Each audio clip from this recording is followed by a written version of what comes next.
Welcome, dear listener, to this journey through the culinary landscape of medieval times. As you settle in for a moment of calm and relaxation, I invite you to share in the comments where in the world you're listening from and what time of day it is for you right now. I always love seeing how far our community of night owls stretches.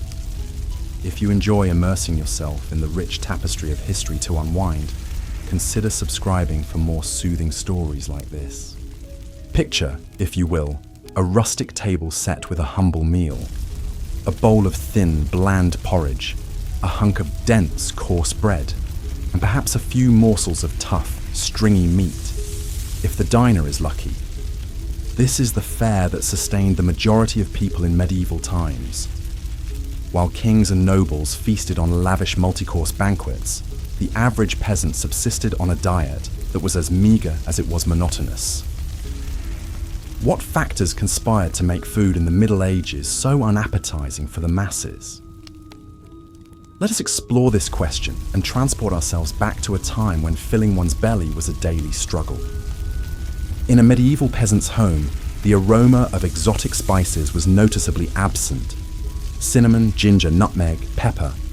These were luxuries reserved for the wealthy, brought from distant lands by intrepid merchants. Imagine the life of a spice trader in those times, navigating the treacherous Silk Road to bring a taste of opulence to European shores. For a glimpse of the value placed on these rare flavors, consider that in the 11th century, a pound of nutmeg cost 7 fattened oxen. The prohibitive expense of spices meant that the common folk had to make do with the pungent notes of garlic, mustard and vinegar to enliven their plain fare. The blandness of peasant cuisine was not helped by the scarcity of fresh produce. Without reliable means of preservation, fruits and vegetables were seasonal treats at best. The lucky few who had access to a plot of land might grow some hardy crops like onions, leeks, and cabbages. But these were hardly enough to balance out a diet heavily reliant on grains. Breads and porridges made from barley, rye, and wheat formed the backbone of most meals, sometimes supplemented with legumes like peas and beans.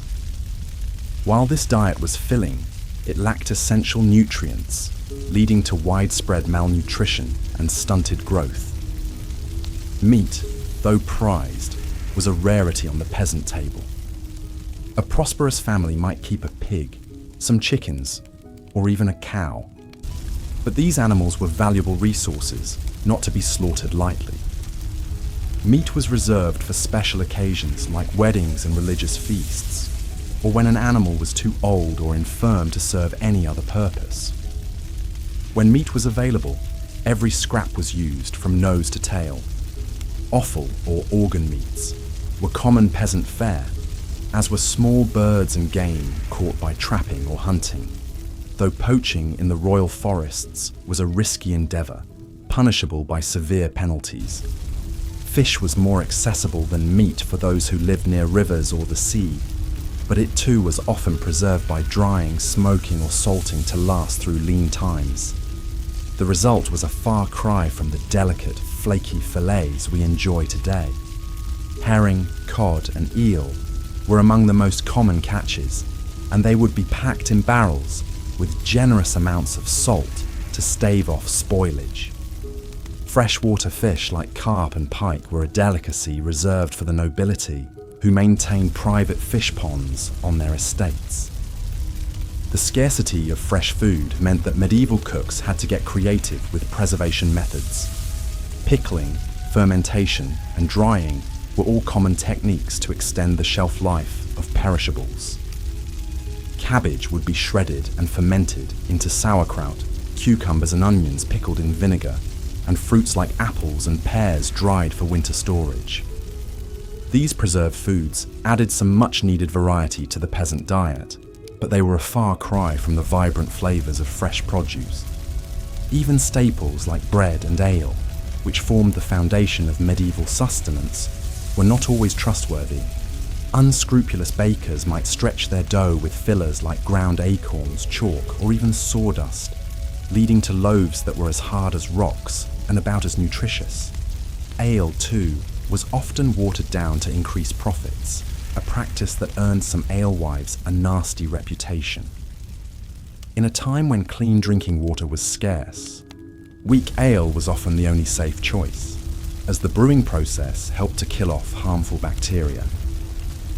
This brings us to perhaps the most unappetizing aspect of medieval dining, the utter lack of hygiene. Without an understanding of germs and food safety, contamination was rampant. Livestock were often kept close to living quarters for warmth and protection, their waste seeping into the same areas where food was prepared and consumed. In crowded cities, garbage and human excrement filled the streets, tainting water sources and attracting vermin. It's no wonder that foodborne illnesses were rampant, with even royalty not immune to the perils of spoiled fare. King John of England, for example, is said to have died after overindulging in peaches and new cider, a feast that likely led to a fatal case of dysentery. The spectre of disease was never far from the medieval dinner table. The Black Death, which wiped out a third of Europe's population in the 14th century, spread in part due to the unsanitary conditions that allowed rats and fleas to thrive. Food markets were particularly notorious as breeding grounds for pestilence, with flies buzzing around meat stalls and rodents scurrying underfoot. It's a wonder that anyone survived the perils of medieval dining at all. Yet even in the face of scarcity and disease, there were glimmers of gastronomic hope. Monasteries and abbeys often served as havens of relative plenty, with well-tended gardens and orchards providing a bounty of fresh produce. Monks were known for their culinary skills, with some even penning cookbooks that offered a glimpse into the more refined cuisine of the upper echelons. Of course, this food was not shared freely with the masses, but some monasteries did offer alms to the poor as a form of charity. For the nobility, feasts were an opportunity to showcase their wealth and power. A royal banquet might feature dozens of dishes, from roast swan and peacock to delicate pasties and sweetmeats. Spices flowed freely, as did wine and ale, creating an atmosphere of gluttonous revelry.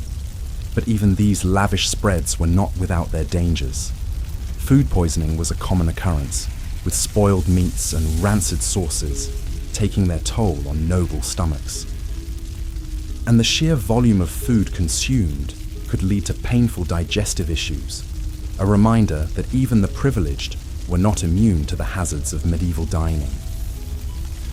As we reflect on the harsh realities of food in the Middle Ages, it's hard not to feel a sense of gratitude for the abundance and variety that we enjoy today. Our supermarkets brim with fresh produce from around the globe, our meats are safe and sanitized, and our spice racks hold flavors that would have been the envy of any medieval monarch. Yet even as we savor the fruits of modernity, we can't help but marvel at the resilience and ingenuity of our ancestors, who made do with so little and found ways to survive in the face of unrelenting hardship. So the next time you sit down to a meal, take a moment to appreciate the bounty before you. Savor the flavors and textures that medieval peasants could only dream of, and raise a glass to the countless generations who toiled and struggled to bring us to this point. And if you find yourself grumbling about a less than perfect dish, spare a thought for the medieval diner, for whom even a simple bowl of porridge was a hard-won blessing. As we let our minds drift back to that distant past, let us take comfort in the knowledge that we are the fortunate inheritors of centuries of culinary progress. And let us not forget the lessons that history has to teach us. Lessons of perseverance, creativity, and the enduring power of the human spirit to find sustenance and joy, even in the darkest of times. And so, dear listener, I bid you good night, and sweet dreams of a world where food is not just a necessity, but a source of endless delight. May your own culinary journey be filled with flavor, nourishment, and the warm glow of gratitude for all that we have been given. Until next time, rest well and dream of feasts yet to come. Part 4. Adulterated food and drink. In the dimly lit streets of a medieval city, a baker surreptitiously glances left and right before ducking back into his shop. He pulls out a sack of sawdust and begins kneading it into the dough. stretching his paltry supply of flour. For many bakers, this deception was the only way to eke out a meager living. Bread was the lifeblood of the medieval diet, but its purity was often compromised. Unscrupulous bakers would add fillers like ground acorns, chalk, or sawdust to extend their dough. What resulted was a coarse, gritty loaf that offered little nutrition. The very staple that sustained peasants through their back-breaking labour had become yet another hardship to endure. Ale and wine, too, fell victim to the desperation of the times. Alewives and innkeepers, struggling to turn a profit, would water down their brew to stretch it further. The resulting drink was a thin, sour swill that bore little resemblance to the hearty ale that was the pride of the British Isles. One such alewife, Elizabeth, toils over her bubbling cauldron, stirring in yet another bucket of cloudy water. Her children hover near, their hungry eyes watching each drip, knowing their next meal depends on this batch. As she ladles out a mug of the watered-down brew, she sighs, remembering the rich, full-bodied ale her grandmother once crafted, a family recipe now lost to necessity. In a time when clean drinking water was a rarity, this adulterated ale and wine became an unfortunate necessity. Wells and rivers were often contaminated by human and animal waste, making them rife with disease. The alcohol in these drinks, though diluted, was still potent enough to kill some of the harmful bacteria. And so, peasants were forced to choose between risking the sickness of tainted water or the empty calories of watered-down ale. Attempts were made to curb these deceptive practices. The Assize of Bread and Ale, a 13th century law, set strict regulations on the price, weight, and quality of bread and ale. Transgressors faced hefty fines or even time in the pillory, but with the limited means of enforcement and the desperation of the poor, these laws did little to stem the tide of food adulteration. And so, the medieval peasant's lot was one of constant compromise, a balancing act between the gnawing pain of hunger and the bitter disappointment of adulterated food. Each mouthful was a reminder of their precarious existence, where even the most basic sustenance could not be taken for granted. As we delve further into the realities of medieval food, we must remember that these were not just historical facts, but the daily struggles of real people. In our next chapter, we'll explore how the very spaces in which they lived contributed to the challenges they faced in securing a decent meal.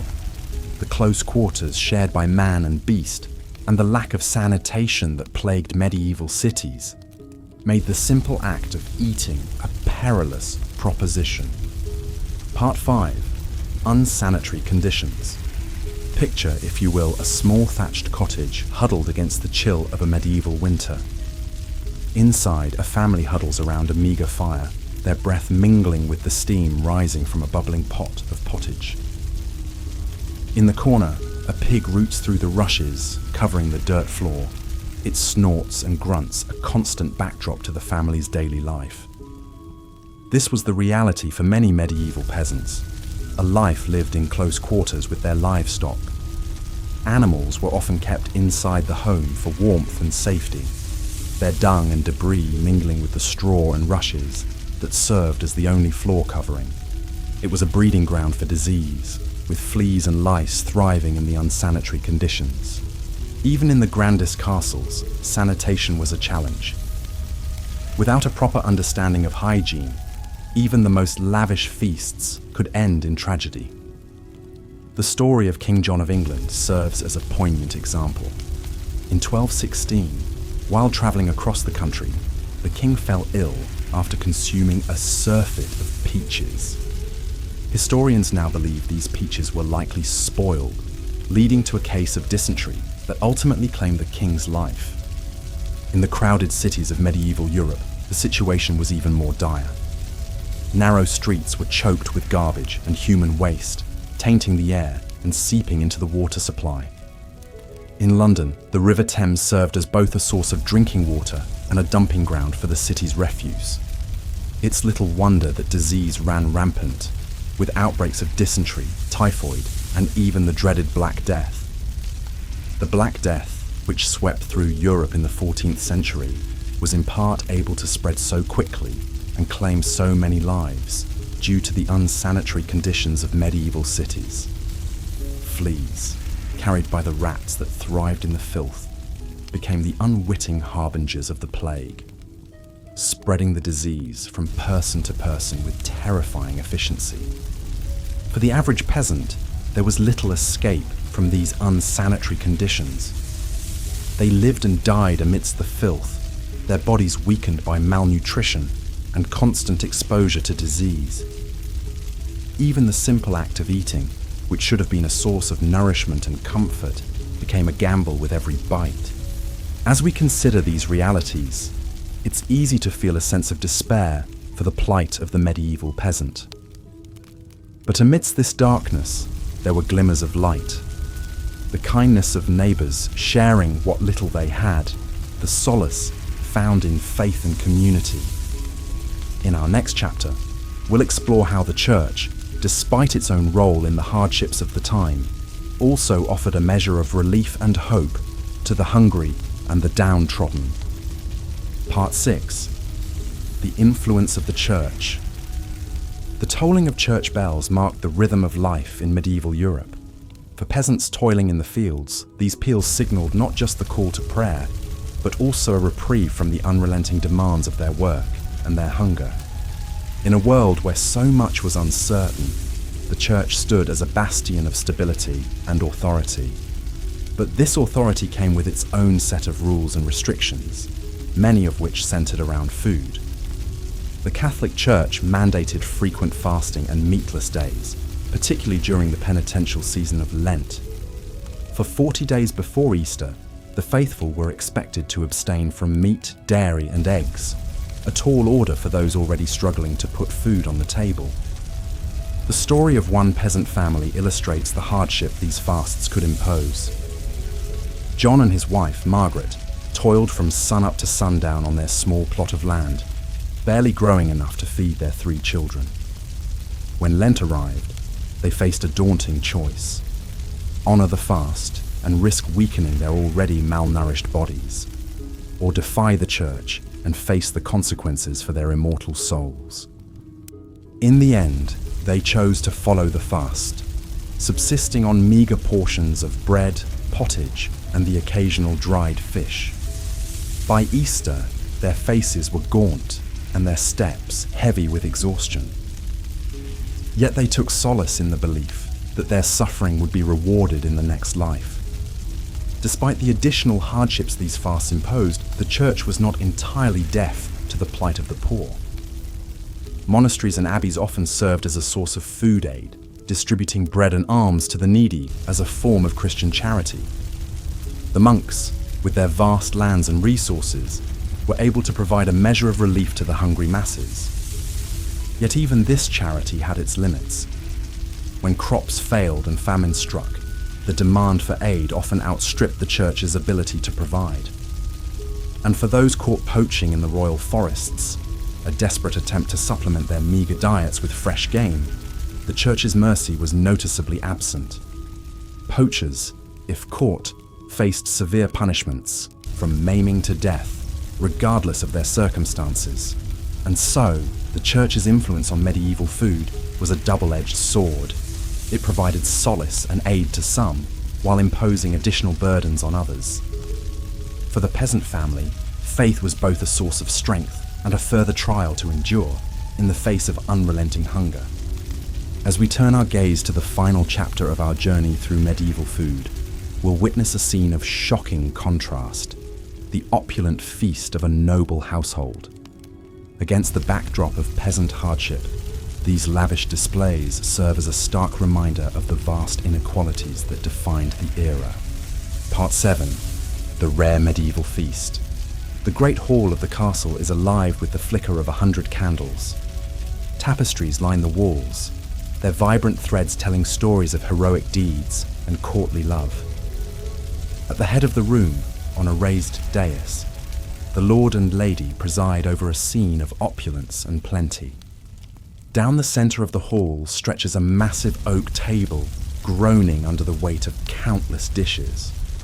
Whole roasted pigs, their skins crackling and golden, jostle for space with elegant silver platters of delicately spiced peacock. Baskets overflow with fresh-baked manche bread, each loaf as white and soft as a cloud. The air is thick with the aroma of saffron, cinnamon and cloves, spices so precious they're worth their weight in gold. In the castle kitchens, the master cook orchestrates a symphony of culinary creation. He barks orders at his underlings, who scurry to baste the meats, stir the pots, and plate the elaborate subtleties, sugar sculptures crafted into fanciful shapes of castles and unicorns. For the cook, this feast is a chance to showcase his artistry and ingenuity, to solidify his reputation and secure his place in his lord's favor. As the feast progresses, the diners gorge themselves on a seemingly endless parade of dishes. They tear into the tender flesh of roast venison, sup on creamy almond soup, and savor the delicate flavor of blancmanger, a dish of shredded chicken mixed with rice, milk, and sugar. They wash it all down with goblets of richly spiced wine and frothy ale. But even amidst this revelry, there are reminders of the precariousness of medieval life. A noblewoman, her face flushed with wine, suddenly pales and excuses herself from the table, her stomach churning from the richness of the food. A knight, his teeth rotting from the sugary delicacies, bites into a particularly tough piece of meat and winces in pain. And hovering at the edges of the hall, the serving staff watch the excesses of their betters with a mixture of envy and resentment. They know that tomorrow they'll be back to their usual fare of coarse bread and thin gruel. The memory of this feast, a taunting reminder of the gulf between their world and that of their masters. As the last plates are cleared and the final crumbs are swept away, we're left to ponder the stark contrasts of medieval food. For the nobility, feasts were a display of wealth, status, and power, a chance to revel in the finest delicacies the land had to offer. But for the vast majority, food was a daily struggle, a constant battle against scarcity, adulteration, and disease. In our modern world of abundance and choice, it's easy to forget the hardships faced by our medieval ancestors. But by understanding their struggles, we gain a deeper appreciation for the comforts we enjoy today. As we sit down to our own meals, let us take a moment to savor not just the flavors on our tongues, but the hard-won progress that allows us to eat with such ease and variety. And so, as we close the book on this exploration of medieval food, let us do so with a sense of gratitude and perspective.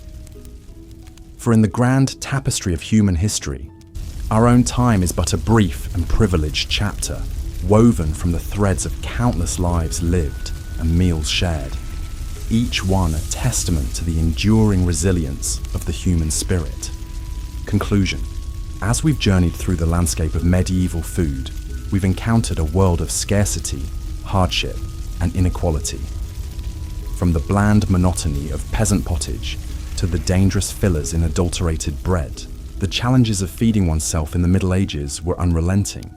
We've seen how the lack of variety in spices, the difficulties of preservation, the unbalanced diets, and the unsanitary conditions all conspired to make medieval food a far cry from the cornucopias we enjoy today.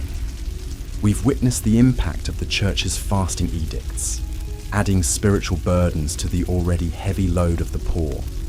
And we've marveled at the opulent feasts of the nobility, a glittering contrast to the grim realities faced by most.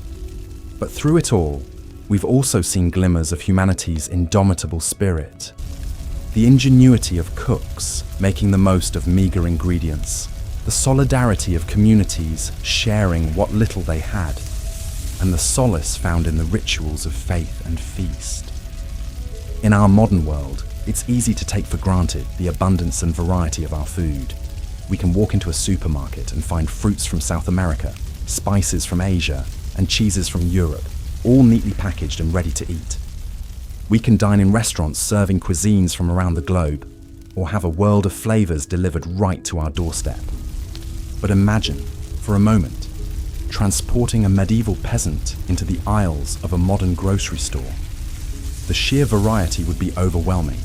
The vibrant colors of the produce section, the gleaming refrigerated cases filled with milk and eggs, the shelves upon shelves of pre-packaged meals and snacks. It would be like stepping into a fairy tale, a land of unimaginable plenty. And yet, even in our world of culinary riches, we still face our own challenges. We grapple with the environmental impact of our food systems, with issues of access and inequality, and with the health consequences of overabundance. In our quest for convenience and choice, we sometimes forget the value of simplicity, of seasonal eating and local flavors. Perhaps then, there are lessons to be learned from our medieval ancestors, even as we appreciate how far we've come. We can embrace the joy of sharing a meal with loved ones, the satisfaction of a dish made with care and creativity. We can remember the value of preserving and cherishing the bounty of the earth, rather than taking it for granted. And most of all, we can approach our own meals with a sense of gratitude and wonder, recognizing the incredible journey that food has taken to reach our plates. From the sun-drenched fields, to the bustling kitchens, to the warmth of our own tables. Each bite is a testament to the resilience and ingenuity of the human spirit across the ages. So, as we end our journey through the annals of medieval food, let us raise a glass, or perhaps a humble wooden cup, to the countless generations who came before us.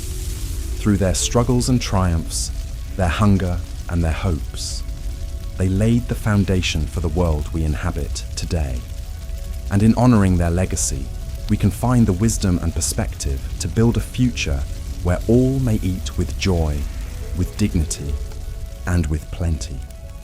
As the royal cook bustled about the castle kitchens preparing an extravagant feast, most of his fellow countrymen could only dream of such opulence. For the serf toiling in the fields, a meal was a simple affair of coarse bread and pottage, a thin stew of whatever vegetables or scraps could be found. On a good day, there might be a bit of salted pork or dried fish to add some flavor to the gruel-like mix. But more often than not, it was a bland and unsatisfying fare that left the belly only half full. The life of a peasant in medieval times was one of unrelenting hardship, and nowhere was this more apparent than in their daily sustenance. While the nobles dined on exotic dishes, flavored with costly spices from far-off lands, the common folk subsisted on a diet that was as monotonous as it was meager. But even the privileged were not immune to the perils of medieval food. The lavish feasts that were the hallmark of aristocratic life often came with a hidden cost.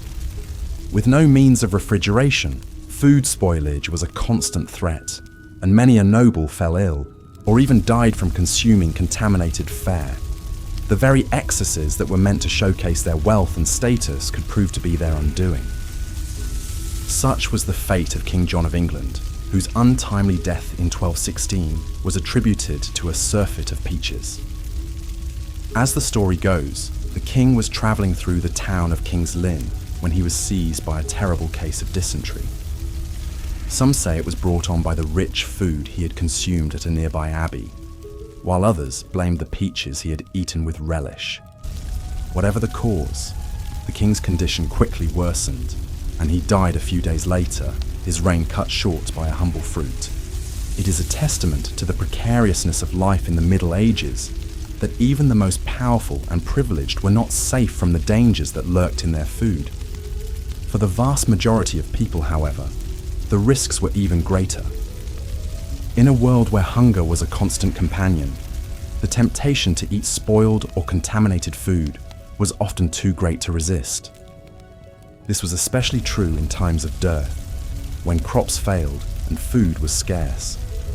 During these lean years, people would resort to eating whatever they could find, even if it meant risking their health or even their lives. Acorns, grass, and other wild plants were often ground into a coarse flour to make bread.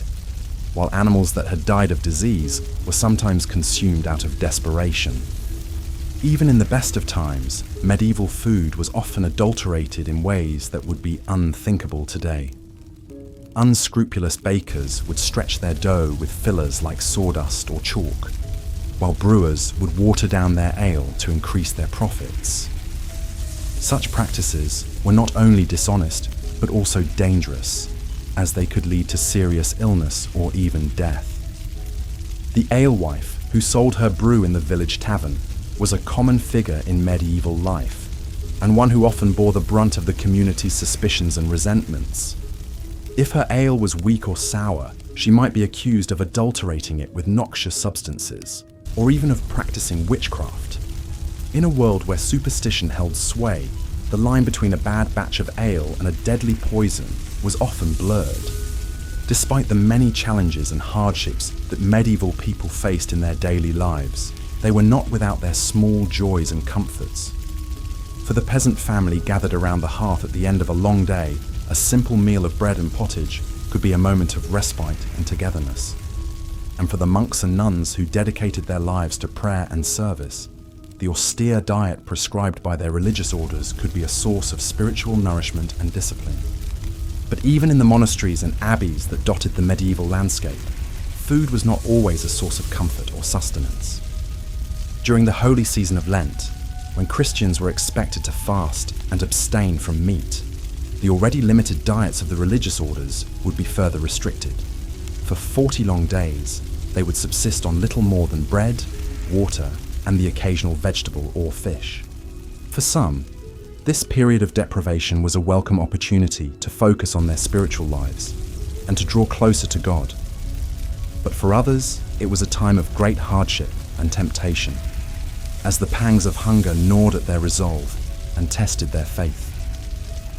In a world where food was so often scarce and unpredictable, the idea of voluntarily giving it up must have seemed like the height of insanity.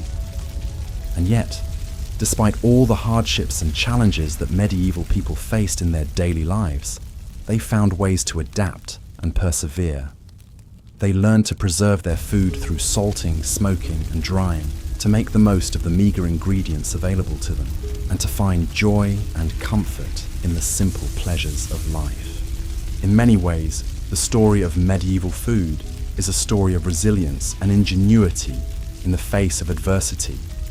It is a reminder of how far we have come in terms of food safety, variety, and abundance, but also of how much we still have in common with our ancestors.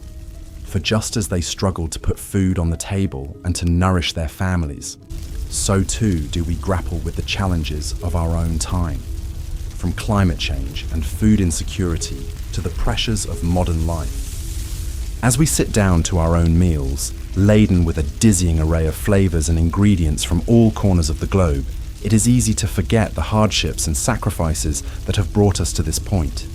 But by understanding the history of our food and the ways in which it has shaped our culture and our identity, we can gain a greater appreciation for the abundance and diversity that we enjoy today. So the next time you bite into a juicy apple or savor a slice of warm, crusty bread, take a moment to reflect on the long and winding road that has brought us to this point. And give thanks for the countless generations of farmers, cooks, and laborers who have toiled to put food on our tables, and who have left us a legacy of resilience, creativity, and hope in the face of even the greatest of challenges. Perhaps if a medieval peasant were to somehow be transported to a modern grocery store, they would be overwhelmed by the sheer abundance and variety of food available. They might marvel at the exotic fruits and vegetables from far-off lands, the gleaming displays of meat and fish, and the aisles upon aisles of packaged and processed foods. But they might also feel a sense of unease or even distrust, wondering at the hidden costs and compromises that have made such abundance possible. They might question the methods by which our food is grown and raised, the additives and preservatives that keep it fresh and appealing, and the impact that our food choices have on our health, our environment, and our communities. In the end, the medieval peasant might simply shake their head in wonder and return to their own time, content with the simple fare that has sustained them for generations. For while our modern food system may offer us greater choice and convenience than ever before, it is not without its own challenges and drawbacks. And just as the medieval peasant had to learn to make do with what they had, to find joy and sustenance in the face of scarcity and hardship, so too must we learn to navigate the complexities of our own food landscape. We must learn to make choices that nourish not only our bodies but also our souls, that honor the sacrifices and struggles of those who came before us, and that leave a legacy of health and abundance for generations to come. So let us raise a toast to the humble peasant, the hard-working farmer, the skilled artisan, and all those who have labored to put food on our tables throughout history.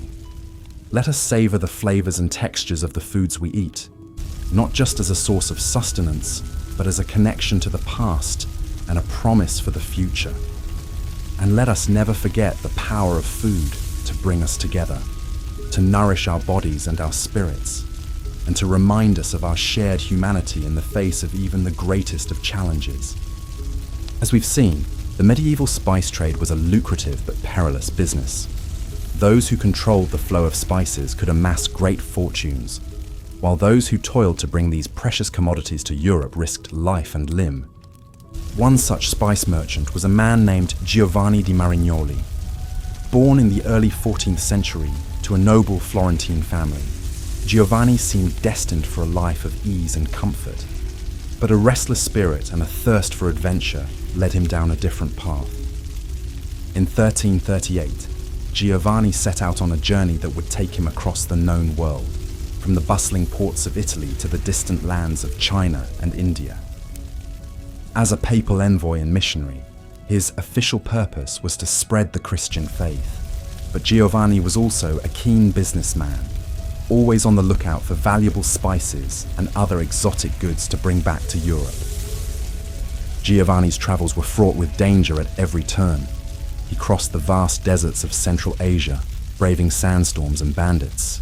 He navigated treacherous mountain passes in the Himalayas, battling altitude sickness and frostbite. He sailed the storm-tossed seas of the Indian Ocean, praying to survive each monsoon season. But for all the hardships he endured, Giovanni was also enchanted by the wonders he encountered. He marveled at the gleaming white palaces of Khan Balik, the Mongol capital later known as Beijing. He admired the pious devotion of the Thomas Christians in southern India.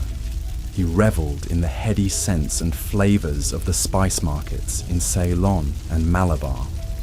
Along the way, Giovanni gathered a rich cargo of cinnamon, pepper, cloves, and nutmeg, carefully packed in chests to protect them from moisture on the long journey home. He knew that if he could bring these spices safely back to Italy, he stood to make a fortune. But Giovanni's luck was not to hold. According to some accounts, his ship was lost at sea on the return voyage, taking him and his precious spices down to the briny deep. Other tales hold that he survived the journey, only to be robbed and murdered by brigands on the outskirts of Florence, his spices scattered to the wind. Whatever the truth of his fate, Giovanni di Marignoli's story reminds us of the incredible risks and rewards of the medieval spice trade. For a few wealthy merchants and lucky adventurers, spices could be a ticket to untold riches. But for most, like Giovanni, they remained a tantalizing dream, always just out of reach.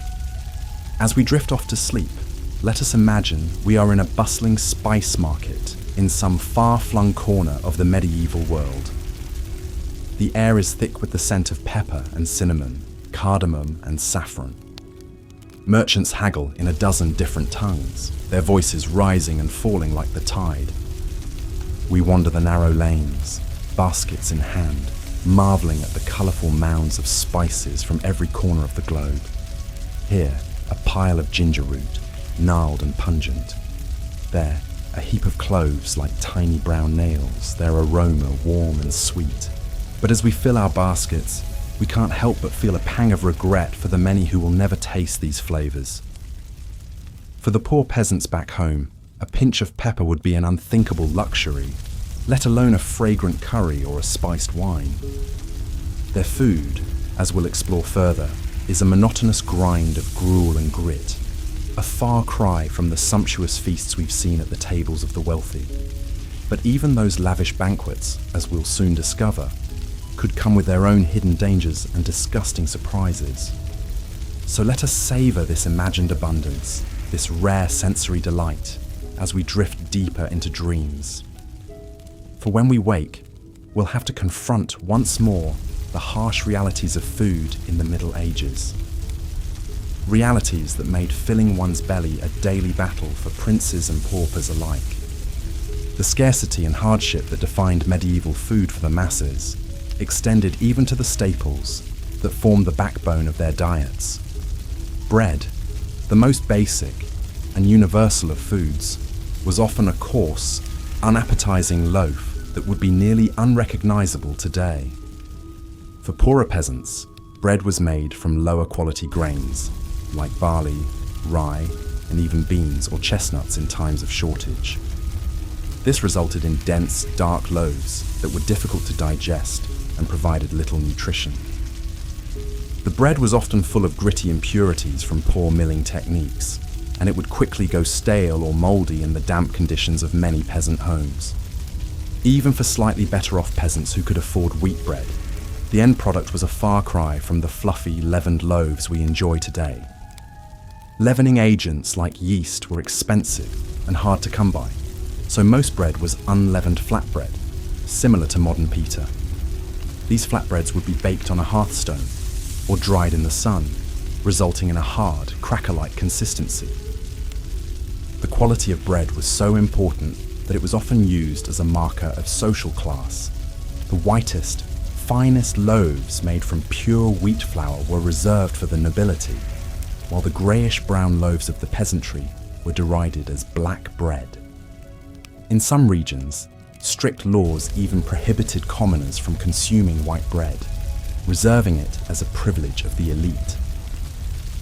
One figure who stood out in the history of medieval bread production was the 12th century mystic Saint Hildegard of Bingen. Born into a noble family in what is now Germany, Hildegard entered the monastic life as a young girl and rose to become the abbess of her own community. In addition to her visionary spiritual writings and musical compositions, Hildegard was renowned for her knowledge of herbalism and natural medicine.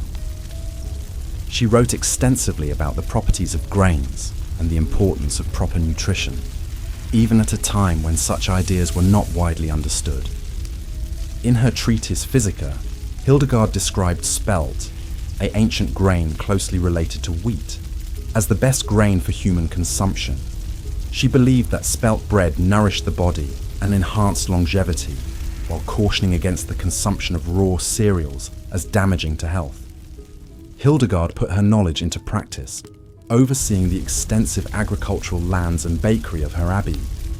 Under her guidance, the nuns of Bingen produced high-quality spelt bread that was distributed to the sick and poor in the surrounding community. Though spelt was still a luxury commodity out of reach for most peasants, Hildegard's advocacy of it as a healthier alternative to common wheat was remarkably prescient. Modern nutritional science has vindicated many of her claims, showing spelt to be higher in protein and easier to digest for many people than highly processed modern wheat. The life and work of Hildegard of Bingen provides a glimpse into the crucial role that bread played in medieval society, not just as a staple food, but as a symbol of social status and a potential tool for healing. Her teachings, informed by a holistic understanding of the connection between food and health, foreshadowed modern ideas about nutrition and wellness. Despite the efforts of visionaries like Hildegard, bread for most people in the Middle Ages remained a coarse, bland staple that was often scarce. The unequal distribution of this basic necessity was just one more way in which the stark class divides of medieval society manifested in its food culture. For the poorest peasants, even the meagre comfort of a regular supply of bread could be stripped away by the cruel twists of fate and weather. In times of drought, flood, or blight, when grain crops failed, the spectre of famine loomed large over medieval communities. During these dreaded years of dearth, food prices would skyrocket while wages plummeted, leaving many peasants unable to afford even a basic subsistence. With no social safety net to rely on, the poorest were left to starve or resort to desperate measures like eating bark, grass, or even cannibalism in the most extreme cases.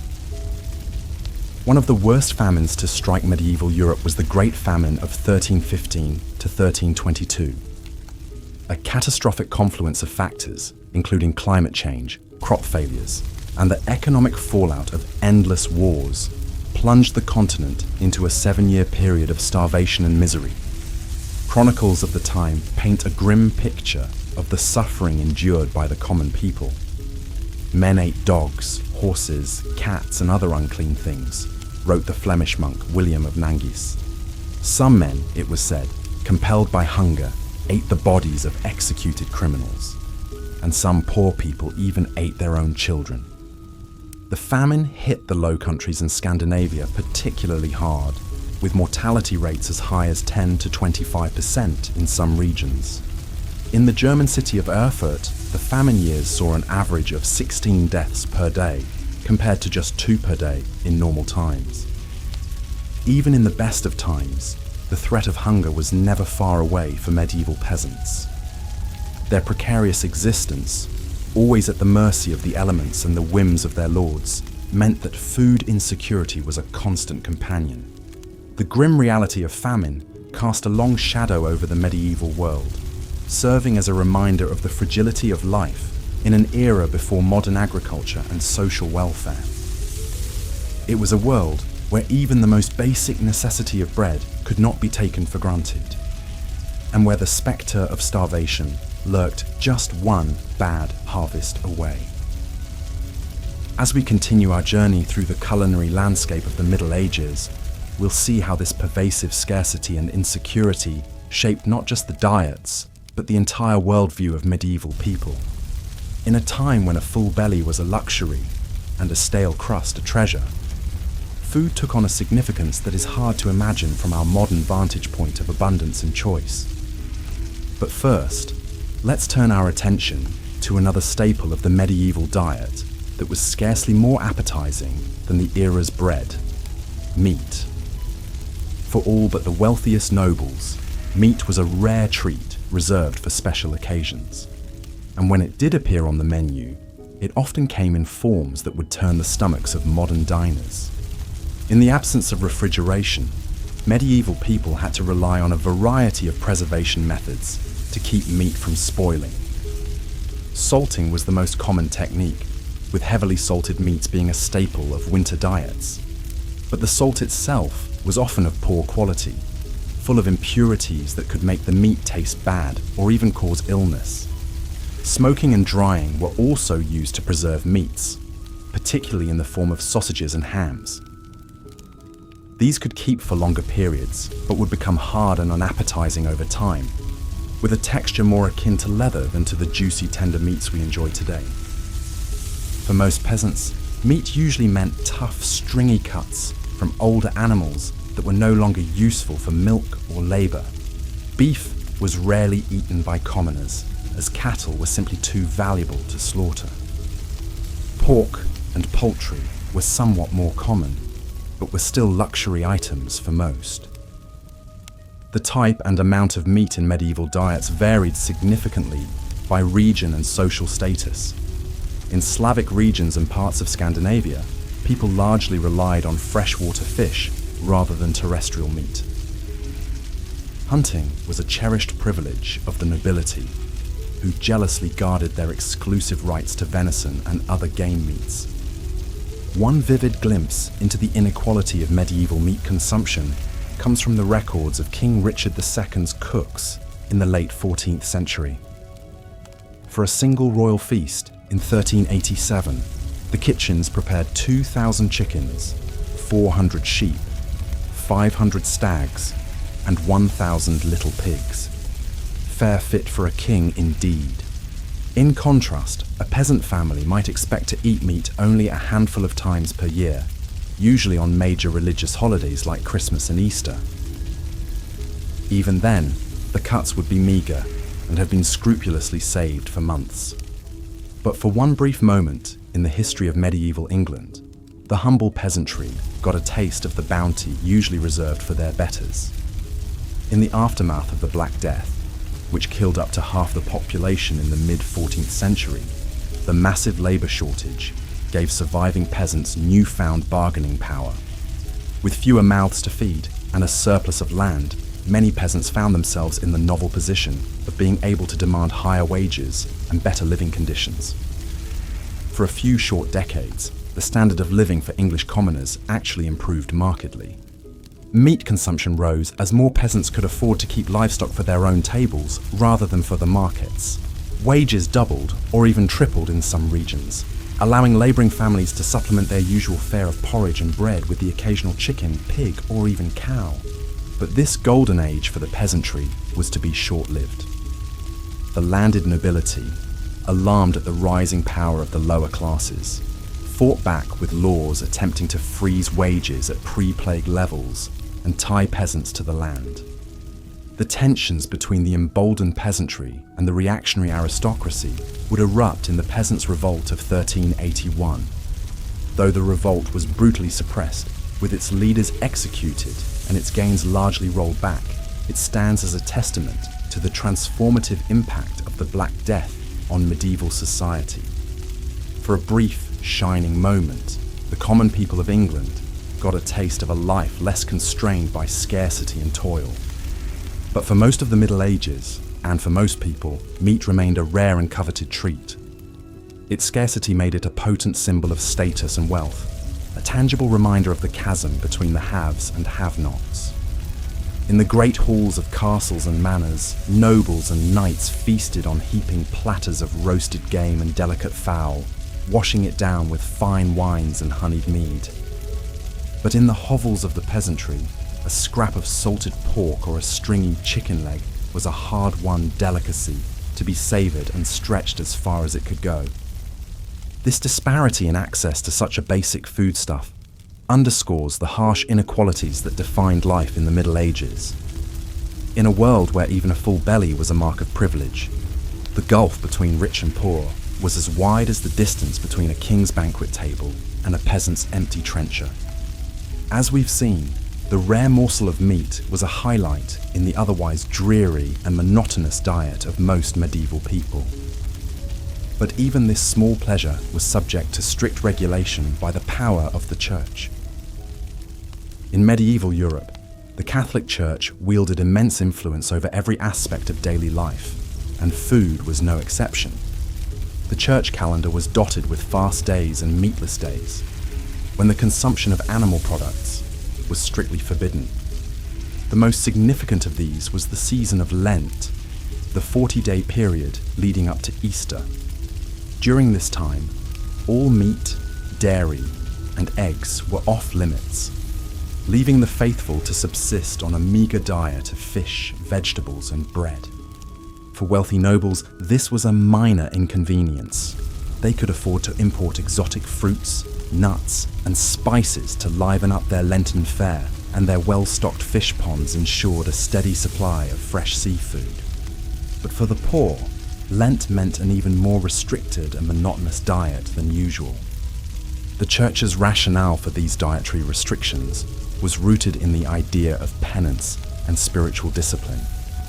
By denying themselves the pleasures of the flesh, even in the form of food, the faithful were thought to be purifying their souls and aligning themselves with the suffering of Christ.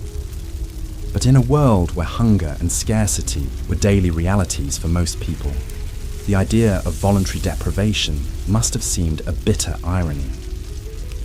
For peasants who rarely tasted meat anyway, the imposition of additional restrictions could feel like a cruel joke.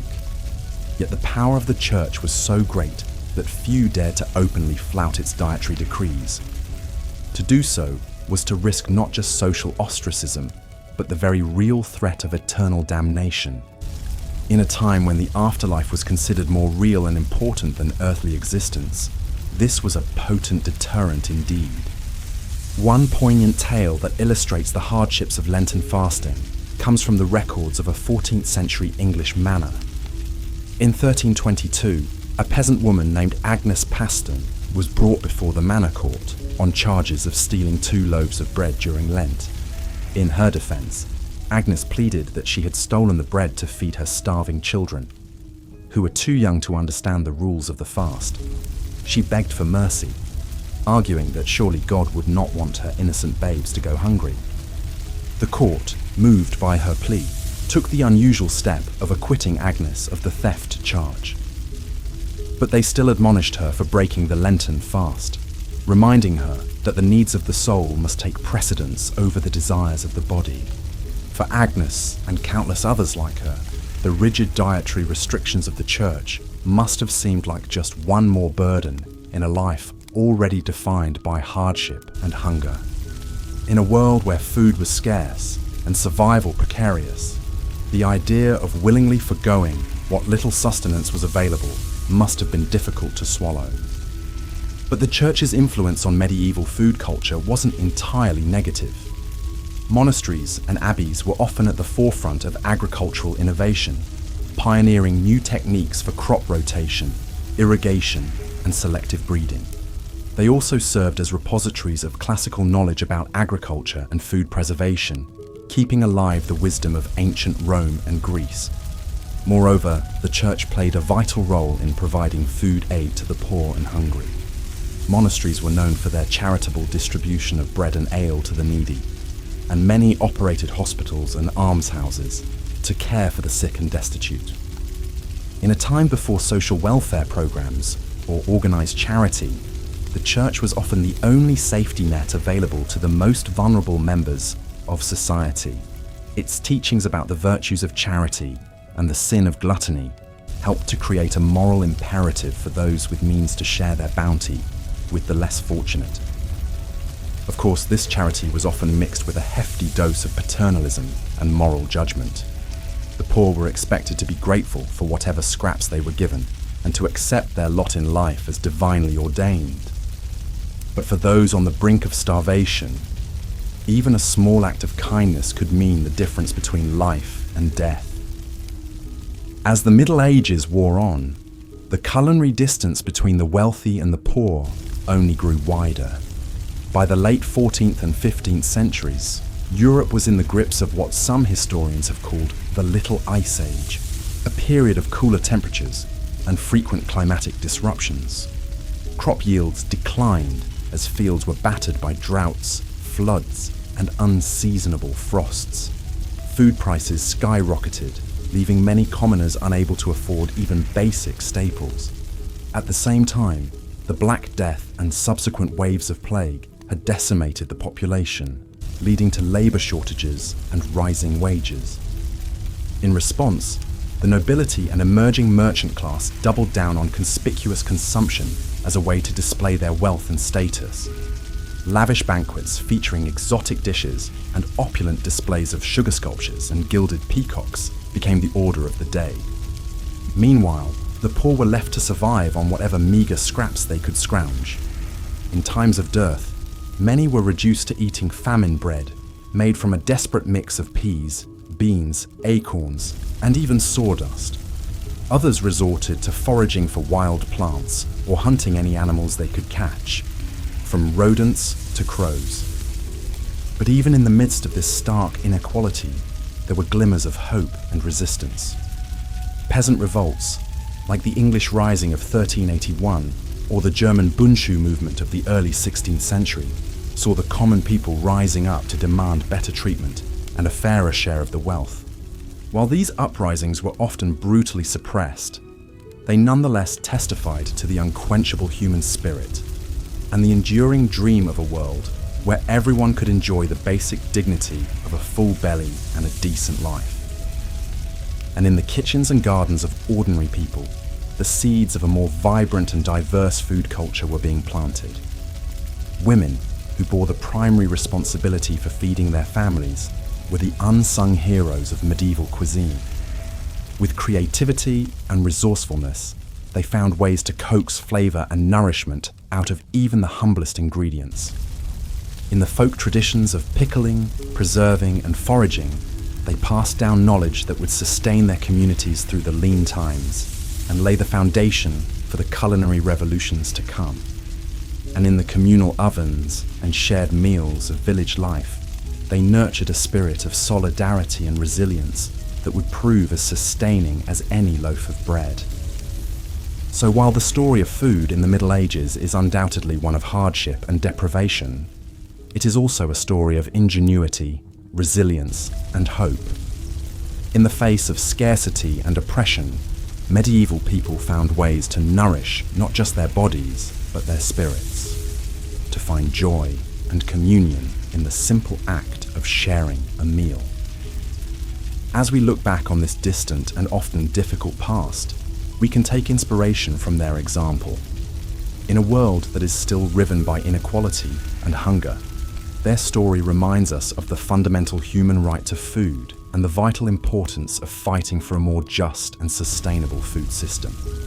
And in our own kitchens and around our own tables, we can honor their legacy by cherishing the abundance we enjoy and remembering always to share it with those who have less. For in the end, the true measure of a society is not in the opulence of its feasts, but, as we've seen, for the vast majority of people in medieval Europe, food was a daily struggle of scarcity, monotony, and even danger. But there was one place where the food was always abundant, always varied, and always exquisite: the royal court. While peasants subsisted on gruel and stale bread, nobles feasted on the finest delicacies the land had to offer. Imagine being the royal cook, entrusted with the monumental task of preparing lavish meals for the king and his court. Your day begins before dawn as you oversee the delivery of ingredients from far and wide. Wagons rolled into the castle courtyard, laden with barrels of wine from Burgundy, wheels of cheese from the Alps, crates of spices from the Orient. The king's huntsmen rode in with deer and boar slung over their saddles, ready to be transformed into savory roasts and pies. In the cavernous castle kitchens, a small army of servants bustled about under your command. Fires roared in the great hearths as spits turned slowly, roasting meats to perfection. Cauldrons bubbled with fragrant stews and soups, while bakers kneaded dough for bread and pastries. The air was thick with the aroma of exotic spices: cinnamon, cloves, nutmeg, cardamom, each worth more than their weight in silver. As the hour of the feast approached, you put the finishing touches on your creations. A magnificent roast swan, its plumed neck curving gracefully on the platter. A gleaming aspic, studded with gems of fruit and topped with gold leaf. A towering subtlety in the shape of the king's coat of arms, painted in vibrant hues. Each dish was a work of art, crafted to delight the eye as much as the palate. When at last the noble guests filed into the great hall and took their seats, it was time for your masterpieces to be unveiled. Servants paraded the platters in, presenting each to the high table with a flourish. The guests oohed and ahed as they were served, marveling at the bounty before them.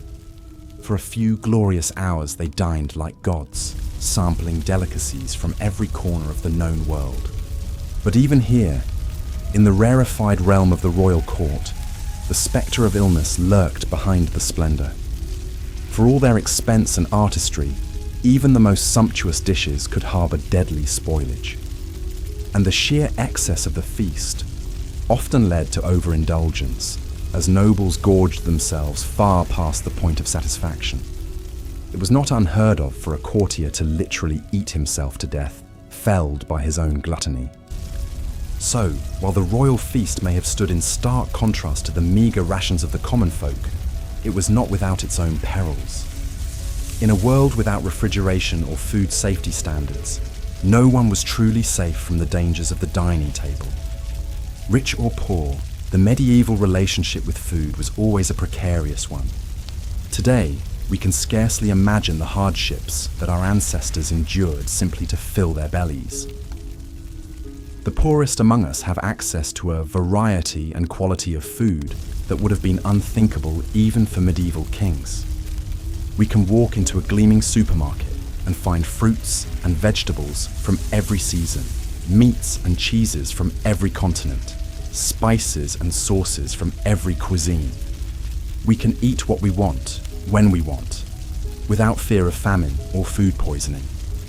But perhaps, in our abundance, we have lost something as well.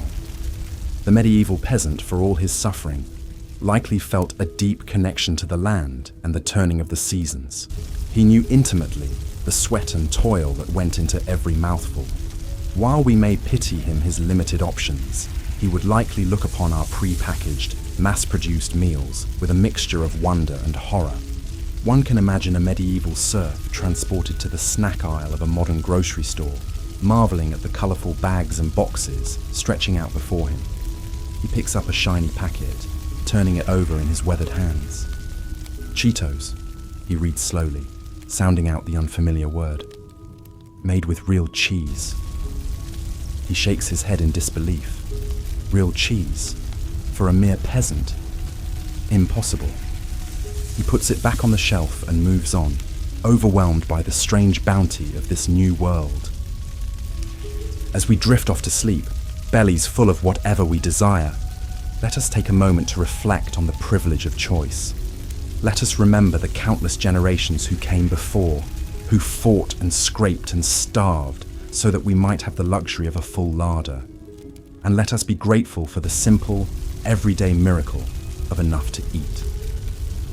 As the sun set over the bustling port city of Venice, a weary spice merchant named Luca disembarked from his ship, his precious cargo of exotic spices from the east secured tightly in his satchel. Luca had spent months traversing the treacherous Silk Road, braving bandits, sandstorms, and searing heat to bring a taste of faraway lands to the tables of wealthy Europeans. For Luca and merchants like him, the spice trade was a lucrative but perilous endeavour. The demand for spices like pepper, cinnamon, cloves, and saffron was insatiable among the nobility, who used them to flavour their rich dishes and show off their affluence. But for the common folk, these fragrant seasonings remained an unattainable luxury, their meals remaining sadly bland and unappetising. As Luca navigated the winding canals of Venice to deliver his wares to his wealthy clientele, he couldn't help but reflect on the stark divide between the opulent feasts of the rich and the meagre rations of the poor.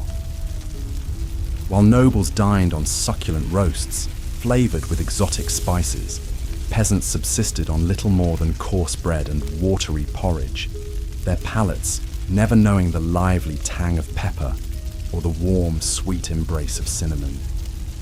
The life of a spice merchant was one of constant movement and danger, with fortunes won and lost on the whims of the sea and the shifting sands of the desert. Luca had seen his fair share of hardships on his journeys. Attacks by marauding bandits, treacherous mountain passes, and the ever-present threat of disease. But he pressed on, driven by the promise of riches and the thrill of the unknown. As he made his final deliveries and counted his profits, Luca couldn't shake the feeling that for all the wealth and prestige the spice trade brought him, it remained a bitter reminder of the deep inequalities that plagued medieval society. While he dined on saffron-infused stews and fragrant spiced wines, the common people went to bed with growling stomachs, their dreams haunted by the enticing aromas that wafted from the kitchens of the elite.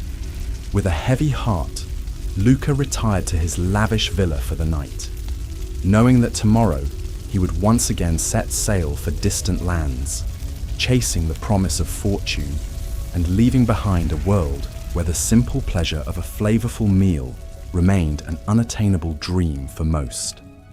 As the first light of dawn crept over the horizon, a weary housewife named Matilda stirred from her slumber, her mind already racing with the countless tasks that lay ahead. For Matilda and countless other women across medieval Europe, The arrival of autumn heralded not a season of bountiful harvests and joyous feasts, but rather a time of ceaseless labour and gnawing anxiety about the looming spectre of winter. With the days growing shorter and the nights turning colder, Matilda knew that she had precious little time to preserve what meagre crops her family had managed to coax from the unyielding earth. Every scrap of food was precious, and nothing could be allowed to go to waste, lest they face the unthinkable prospect of starvation in the bleak months ahead. As she set about her work, Matilda's mind wandered to the lavish feasts of the nobility, where sumptuous meats and exotic delicacies were consumed with wanton abandon. For her and her fellow peasants, such extravagances were little more than cruel jests, taunting reminders of the vast chasm that separated the haves from the have-nots in the rigid hierarchy of medieval society.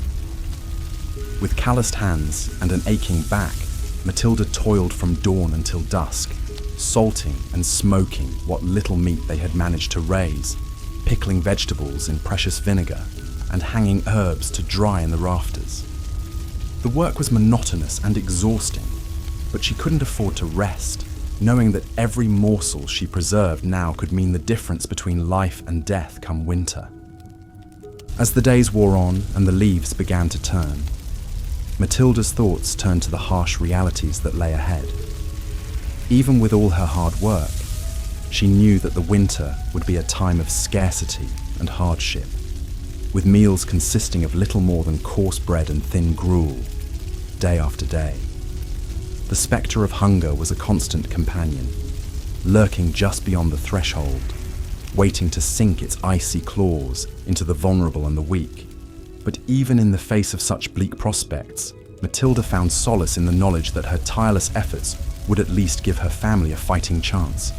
With a fierce determination burning in her heart, she continued her labours, her hands raw and her spirit weary, but her resolve unshakable. For in a world where famine and privation were constant threats, the simple act of preserving food was an act of defiance, a stubborn refusal to submit to the unyielding cruelty of fate. As the first snowflakes began to fall and the chill winds of winter swept across the land, Matilda could only pray that her labours had been enough. With a heavy heart and an empty larder, she prepared to face the long, dark months ahead, knowing that for her and countless others like her, the struggle for survival was only just beginning. In a grand castle nestled amidst rolling hills and verdant forests, a lavish feast was underway, the great hall filled with the raucous laughter and clinking of goblets as nobles from far and wide gathered to partake in an extravagant display of wealth and power. At the head of the table sat the lord of the manor, his bejeweled fingers tearing into a succulent roast swan, its delicate flesh flavoured with exotic spices from distant lands. All around him, the tables groaned under the weight of countless delicacies, savoury meat pies, rich stews, and decadent pastries, each one a testament to the skill of the castle's master chefs. The air was thick with the aroma of roasting meats and the heady scent of mulled wine. A sensory feast that stood in stark contrast to the meagre rations of the serfs toiling in the fields beyond the castle walls. For these lowly peasants, the very notion of such a feast was little more than a cruel fantasy, a tantalizing glimpse of a world forever beyond their reach. As they huddled in their draughty hovels, their bellies gnawing with hunger, they could only dream of the rich flavors and sumptuous textures that graced the tables of their betters. Their own meals, if they could even be called that, consisted of little more than a thin gruel made from whatever scraps and leftovers they could scrounge together. A few lucky ones might have a meagre crust of bread to gnaw on, but for most, even that was a rare luxury. The thought of meat, let alone the succulent delicacies being devoured by the nobles, was little more than a distant fantasy. As the feast wore on, and the wine flowed freely, the nobles grew ever more boisterous, their laughter ringing through the halls and echoing off the stone walls. They traded bawdy jokes and tales of their exploits, their faces flushed with the warmth of the fire, and the satisfaction of their overindulged appetites. But beyond the castle walls, the serfs huddled in their misery, their stomachs cramping with hunger and their hearts heavy with the knowledge that they would likely never know the pleasures of a full belly or a contented smile. For them, life was little more than an endless cycle of backbreaking labor and gnawing hunger, the cruel whims of fate forever conspiring to keep them in their place. As the last embers of the feast's great fires died out and the nobles retired to their plush chambers, the serfs returned to their own meager dwellings, their minds haunted by the tantalizing aromas and raucous laughter that had filled the night air. With heavy hearts and empty stomachs, they settled in for another long, cold night, the spectre of hunger their constant companion, and the dream of a better life little more than a cruel, taunting mirage. In the bustling streets of a medieval town, an alewife named Agnes hurried to and fro, her arms laden with jugs of her latest brew. Agnes was a stout, no-nonsense woman who had been brewing ale for as long as anyone could remember. It was a hard life, fraught with long hours and meager profits, but it was the only life she had ever known. As she made her way through the winding alleys, dodging the refuse and filth that littered the streets, Agnes couldn't help but feel a pang of guilt over the shortcut she had taken with her latest batch. Times were tough, and the price of grain had skyrocketed, leaving her with little choice but to stretch her ale with a bit of extra water. It was a risky move, one that could land her in hot water with the local authorities if anyone found out. But what choice did she have? Agnes knew that her customers, mostly hard-working labourers and craftsmen, relied on her ale to provide a brief respite from the drudgery of their daily lives. They craved the rich, hearty flavour and the pleasant buzz that came with a few pints after a long day's work.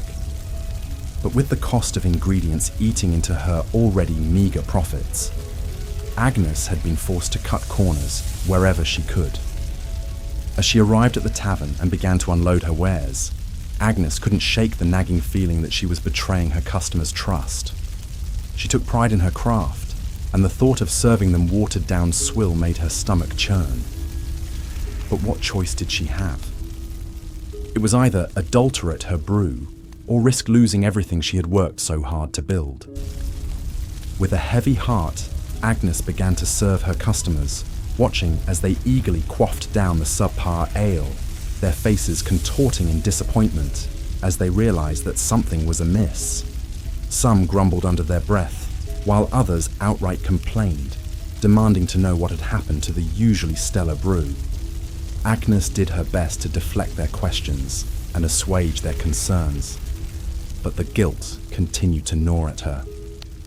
She knew that her actions were wrong, but in a world where survival was a daily struggle, sometimes compromises had to be made. As the night wore on and the crowd began to thin, Agnes finally allowed herself a moment to breathe.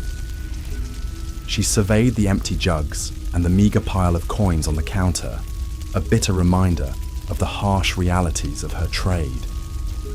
With a weary sigh, she began to clean up, her mind already racing with worries about how she would make ends meet in the days to come.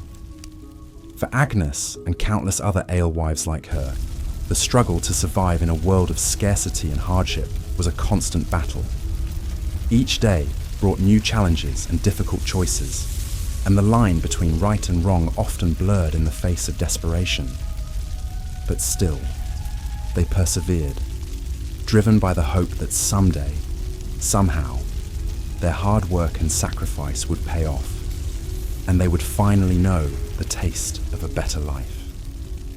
In the grand halls of a medieval palace, a royal cook named Guillaume scurried about the kitchen, his brow furrowed in concentration as he oversaw the preparations for the evening's lavish feast. Guillaume was a master of his craft, renowned throughout the land for his ability to create culinary masterpieces that dazzled the senses and left even the most discerning palates in awe. As he moved from station to station, barking orders and sampling sauces, Guillaume couldn't help but feel a sense of pride at the opulence and extravagance that surrounded him. The kitchen was a hive of activity, with scullery maids and kitchen boys scurrying to and fro, their arms laden with the finest ingredients from across the realm. There were plump capons and succulent roasts, their skins glistening with honey and spices, mountains of fresh fruits and vegetables, their colours so vibrant they seemed to leap off the platters, and delicate pastries and confections, each one a work of art in its own right. It was a true testament to the wealth and power of the royal court, and Guillaume revelled in his role as the mastermind behind it all. But even as he basked in the glory of his creations, Guillaume couldn't shake the unease that gnawed at the back of his mind. He knew all too well the stark contrast between the lavish feasts he prepared for the nobility and the meagre scraps that passed for meals among the common folk. It was a divide that troubled him deeply, though he knew that to speak out against it would be to risk everything he had worked so hard to achieve. As the final preparations were made and the first course was served, Guillaume watched from the shadows as the nobles took their seats, their faces alight with anticipation. He saw the way their eyes widened in delight as they tasted his creations, the appreciative murmurs and nods of approval that rippled through the crowd. For a moment, he allowed himself to bask in the satisfaction of a job well done. But as the night wore on and the revelry grew more boisterous, Guillaume couldn't shake the growing sense of unease that tugged at his heart. He thought of the countless hungry mouths beyond the palace walls, the gaunt faces and hollow eyes of those who had never known the pleasure of a full belly. As the last of the dishes were cleared away and the nobles retired to their chambers, their stomachs groaning with the excesses of the feast, Guillaume finally allowed himself a moment to rest. He slumped against the kitchen wall, his eyes closed, and his heart heavy with the weight of the injustices he had witnessed. In that moment, he couldn't help but wonder what it would be like to live in a world where food was not a privilege reserved for the few, but a basic right afforded to all. He knew that such a world was little more than a dream, a fantasy as distant and unattainable as the stars themselves. But still, he couldn't help but hope that someday, somehow, things might change, and the plenty he created in the palace kitchens might find its way to those who needed it most. Until then, Guillaume knew that he would continue to ply his trade, his hands forever stained with the guilt of the plenty he created and the poverty he helped perpetuate. It was a burden he would carry with him always, a constant reminder of the cruelty and inequality that lay at the heart of the medieval world. As we have journeyed through the annals of medieval history, exploring the harsh realities and cruel inequities that define the era's food culture, it is impossible not to feel a sense of gratitude for the relative abundance and variety that we enjoy in the modern age. The struggles and hardships faced by our ancestors, from the lowliest serf to the most skilled artisan, serve as a poignant reminder of just how far we have come in our quest to ensure that all people have access to the basic necessities of life. But even as we celebrate the progress we have made, it is important to remember that the spectre of hunger and malnutrition still looms large in many parts of the world. Even in the midst of plenty, there are still those who go to bed with empty stomachs and aching hearts, their dreams haunted by the same cruel inequalities that plagued the medieval world.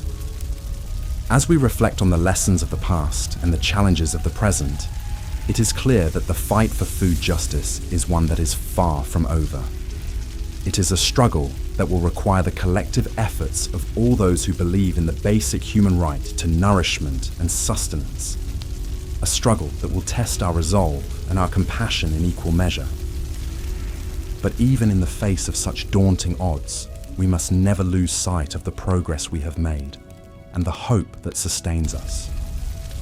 We must draw strength from the courage and resilience of those who came before us, those who toiled in the fields and labored in the kitchens, their hands calloused and their hearts heavy with the weight of their burdens.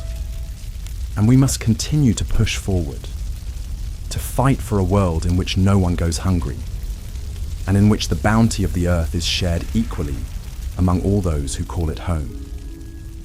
It is a vision that may seem distant and unattainable, a dream as fragile and fleeting as the wisps of steam rising from a bowl of gruel. But it is a dream worth fighting for, a dream that has the power to transform the world and bring hope to the hearts of all those who hunger for a better tomorrow. So let us go forth with renewed purpose and determination, armed with the knowledge of the past and the hope of the future. Let us work to build a world in which the plenty of the palace kitchens finds its way to the bellies of the poor, and in which the joys of the harvest are shared by all those who have labored to bring it to fruition. For in the end, the struggle for food justice is not just about filling stomachs and sating hunger. It is about the very essence of what it means to be human, about the bonds of compassion and empathy that bind us all together across the gulfs of time and space. It is a struggle that will require all of our strength and all of our courage, but it is a struggle that we cannot afford to lose. So let us go forth with open hearts and willing hands, ready to do our part in the great work of building a world in which all people can know the simple joy of a full belly and a contented smile. For in that world, the legacy of the medieval food culture will not be one of scarcity and deprivation, but one of abundance and hope, a testament to the enduring power of the human spirit to overcome even the darkest of times. Of course, for the peasants toiling in the fields from dawn to dusk, such extravagance was unimaginable. They subsisted on the most meagre of meals, their bellies never fully sated. A typical repast might consist of a thin barley or rye porridge, known as pottage, accompanied by a hunk of dense, coarse bread. If they were fortunate, they might have a small scrap of hard cheese or a few shriveled peas to add some sustenance. Meat was a rare luxury, perhaps a bit of tough, stringy salted pork on a special occasion like Christmas or Easter. The lack of variety in the peasant diet was striking. While the nobility dined on delicacies from distant lands, the common folk made do with the same bland staples day after day. There was little to break the monotony save for the changing of the seasons, which dictated what meagre produce might be available. In the spring, tender greens like nettles or dandelions might provide a welcome respite from the usual fare. Come summer, a few precious fruits, small, hard apples or bitter crab apples, could be gathered from the woods. Autumn brought the harvest season, a time of back-breaking labour, but also a brief abundance of fresh grains, and perhaps a slaughtered hog or two to put up salt meat for the long winter ahead. Ah, winter, the leanest and most dreaded of seasons for the medieval peasant. As the days grew short and the nights bitter cold, families huddled around smoky hearths, bellies pinched with hunger. What little food remained from the harvest had to be carefully hoarded, doled out in small portions to make it last until spring. This was the time of year when the pottage grew thinner and more watery, the bread even harder and more tooth-breaking. Starvation was a constant spectre, waiting to claim the weak and vulnerable. It's hard for us to imagine such a precarious existence where a single failed crop could spell doom for an entire village.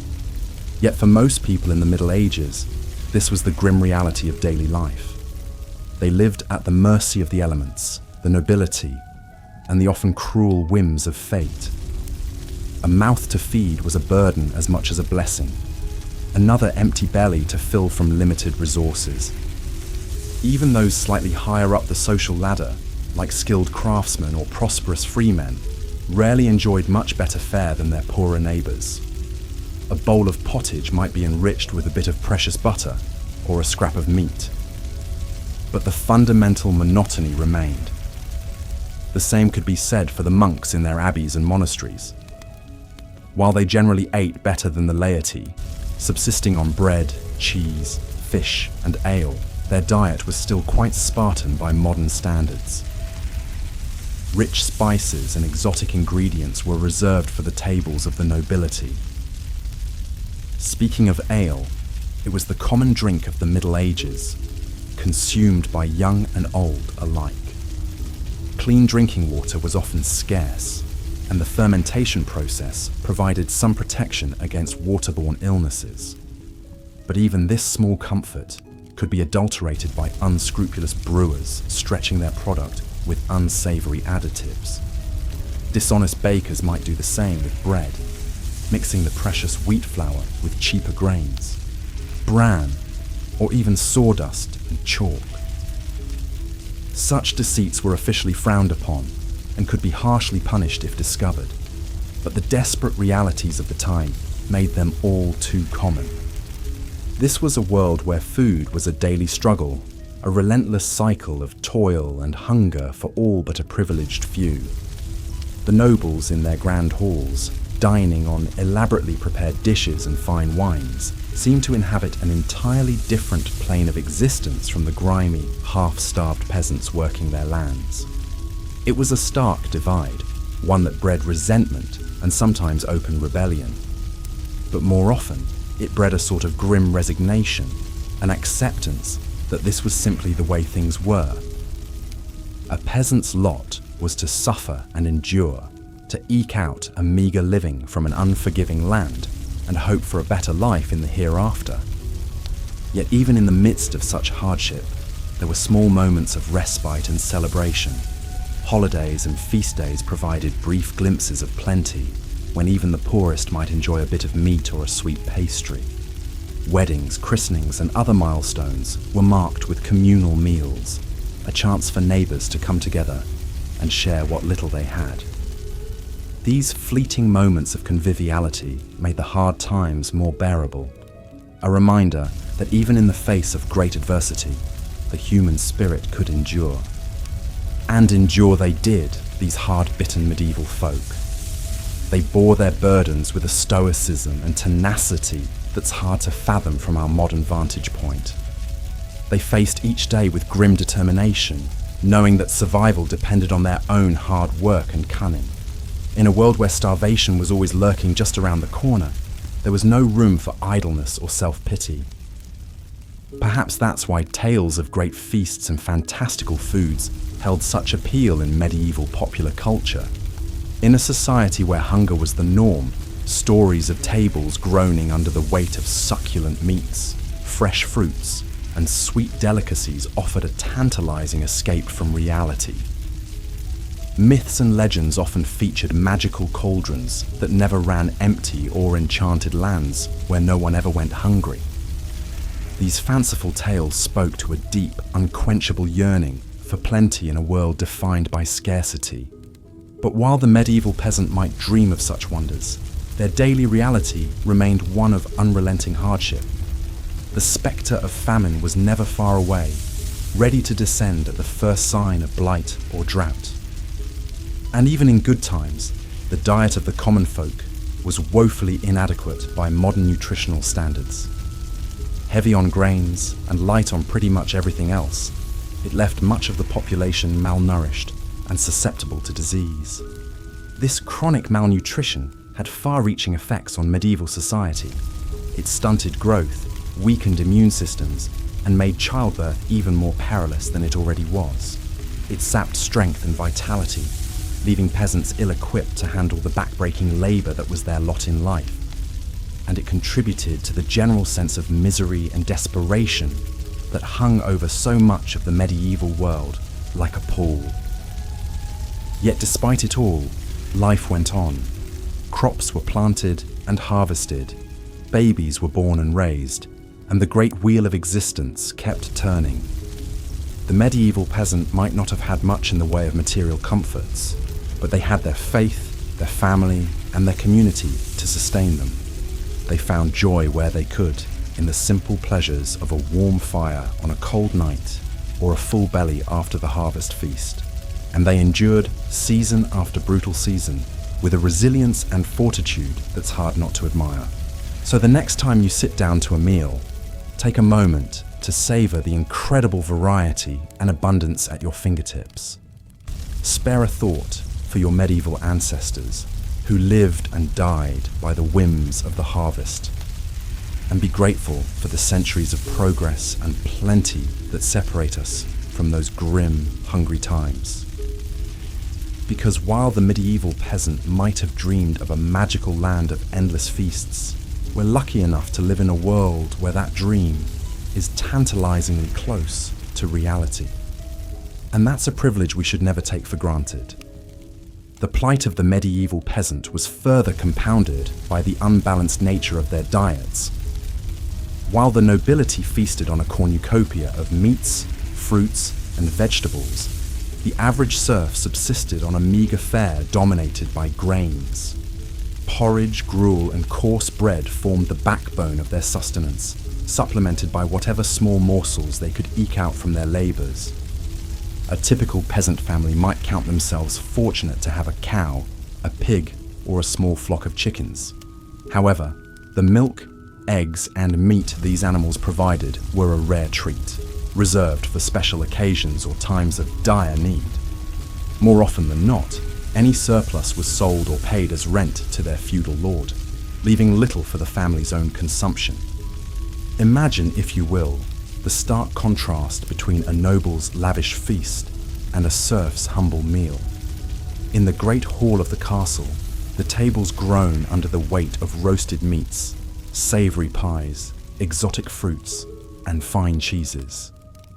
The air is filled with the aroma of saffron, cinnamon, and cloves, as richly attired lords and ladies dine with gusto.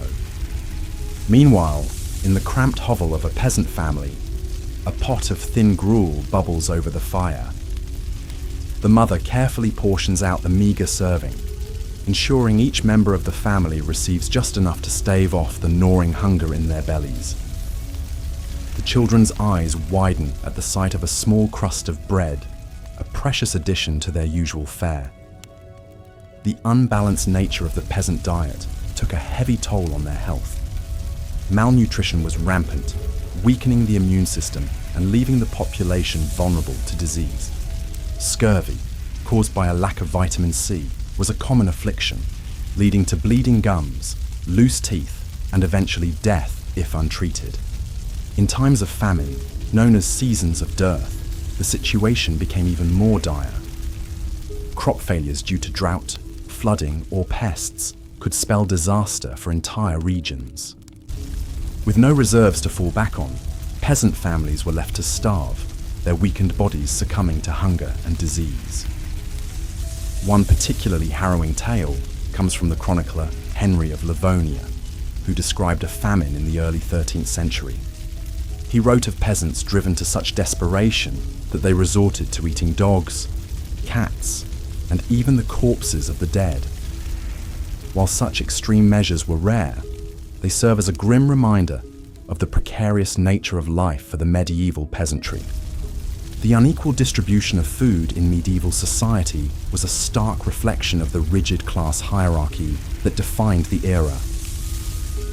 While the nobility enjoyed a varied and plentiful diet, the vast majority of the population lived on the brink of starvation, their meals a monotonous and meager affair. This disparity would persist for centuries, with only gradual improvements in agricultural techniques and social reforms slowly narrowing the gap. As we continue our journey through the culinary landscape of the Middle Ages, we turn our attention to another scourge that plagued the populace: adulterated food and drink. In a time before strict regulations and quality control, unscrupulous merchants and producers often resorted to cutting corners and deceiving their customers in the name of profit. One common target for adulteration was bread, a staple of the medieval diet. Bakers, seeking to stretch their meager supplies of flour, would mix in a variety of unsavory additives. Ground acorns, chalk, sawdust, and even ground bones were among the fillers used to bulk up the loaves. The resulting bread was often dense, gritty, and lacking in both flavor and nutrition. Ale and wine, the favored drinks of the era, were also subject to tampering. In a time when clean drinking water was often scarce, these fermented beverages were seen as a safer alternative. However, unscrupulous brewers and vintners would often water down their products to increase their profits, resulting in weak, insipid drinks that did little to quench the thirst or lift the spirits. The story of Agnes, the alewife, illustrates the temptation to adulterate one's wares. Agnes, a widow struggling to make ends meet, relied on the meagre profits from her small brewing operation to support herself and her children. One particularly lean year, with the price of grains soaring and her customers dwindling, Agnes made the fateful decision to water down her ale, stretching her limited supply to sell more volume. At first, her deception went unnoticed, and Agnes breathed a sigh of relief as the coins clinked into her purse. However, word soon spread of the weak, tasteless brew, and her once loyal customers began to seek out other alehouses. Agnes's reputation was ruined, and she was forced to close her doors, leaving her family to face an uncertain future. While medieval authorities did attempt to regulate the quality of food and drink, enforcement was often lax and inconsistent. The Assize of Bread and Ale, a 13th century English law, set strict standards for the weight and price of these staples, but bakers and brewers found creative ways to skirt the rules. Fines and public humiliation were common punishments for those caught adulterating their products, but the lure of easy profits often outweighed the risk of getting caught. The prevalence of adulterated food and drink in medieval society added yet another layer of misery to the already challenging lives of the common people. Not only were their diets monotonous and nutritionally deficient, but they also had to contend with the constant threat of being cheated or sickened by unscrupulous producers. It was a harsh reminder of the powerlessness of the masses in the face of a system stacked against them. As we delve deeper into the realities of medieval food, it becomes increasingly clear that the romantic image of a bountiful, rustic past is a far cry from the truth. For the vast majority of the population, eating was a daily struggle, fraught with scarcity, monotony, and the ever-present spectre of adulteration. In a world where food was quite literally a matter of life and death, the medieval peasant had little choice but to make do with whatever meagre sustenance they could scrape together. But the challenges of medieval dining were not limited to the quality and quantity of the food itself. The very environment in which people ate was often a source of discomfort and even danger. In our next chapter, we will explore the unsanitary conditions that plagued the medieval world and how they contributed to the overall misery of the era's culinary landscape. Picture, if you will, a typical peasant dwelling in the Middle Ages. The small, cramped space is shared not only by the human occupants, but also by a menagerie of livestock. Chickens peck at the dirt floor, while a pig roots in the corner, seeking out any stray scraps of food. The air is thick with the pungent aroma of unwashed bodies, animal dung, and wood smoke. In such close quarters, the line between living space and barnyard was often blurred. Livestock were kept indoors not only for their own safety, but also for the warmth they provided during the cold winter months. However, this practice came at a steep price in terms of sanitation and hygiene. Animal waste combined with the general lack of cleanliness created a breeding ground for disease. Flies buzzed incessantly, spreading filth and contamination from one surface to another. The very food that the peasants relied on for survival was often tainted by the unsanitary conditions in which it was prepared and consumed. The consequences of this lack of hygiene were dire. Digestive ailments, parasitic infections, and food poisoning were common occurrences, sapping the strength and vitality of the population. Even the highest echelons of society were not immune to the dangers of contaminated food, as the story of King John of England illustrates. In the year 1216, King John was on the move, campaigning against rebel barons who sought to limit his power. During a stay at the town of Lynn, he indulged in a feast of peaches, a rare treat for the time. However, unbeknownst to the king, The peaches had been improperly stored and had begun to rot. Consumed by hunger and a love of exotic fruits, John ate his fill, only to fall violently ill shortly thereafter. Racked by dysentery and fever, the king's health rapidly deteriorated. He pressed on with his campaign, but his weakened state left him vulnerable to the elements. Crossing the treacherous tidal flats of the Wash, John's baggage train was lost to the rising waters, taking with it his crown jewels and other treasures. The king himself narrowly escaped with his life, but his days were numbered.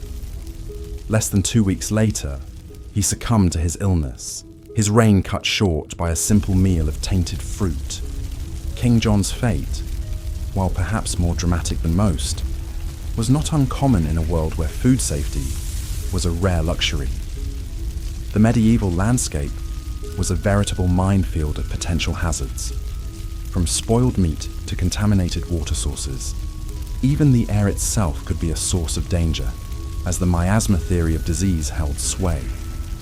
According to this belief, foul odours and bad air were the primary culprits behind the spread of illness.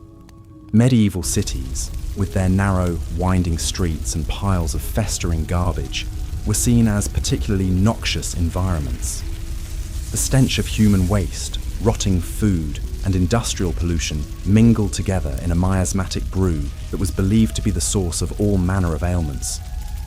In reality, of course, it was the unsanitary conditions themselves that allowed disease to thrive. The Black Death, which wiped out an estimated 1/3 of Europe's population in the 14th century, was spread not by bad air, but by fleas infected with the bacterium Yersinia pestis. The crowded, filthy conditions of medieval cities provided an ideal environment for the disease to take hold and spread like wildfire. The impact of unsanitary conditions on medieval food culture cannot be overstated. It was not merely a matter of unpleasant odours and occasional bouts of illness, but a pervasive and deadly threat that loomed over every meal.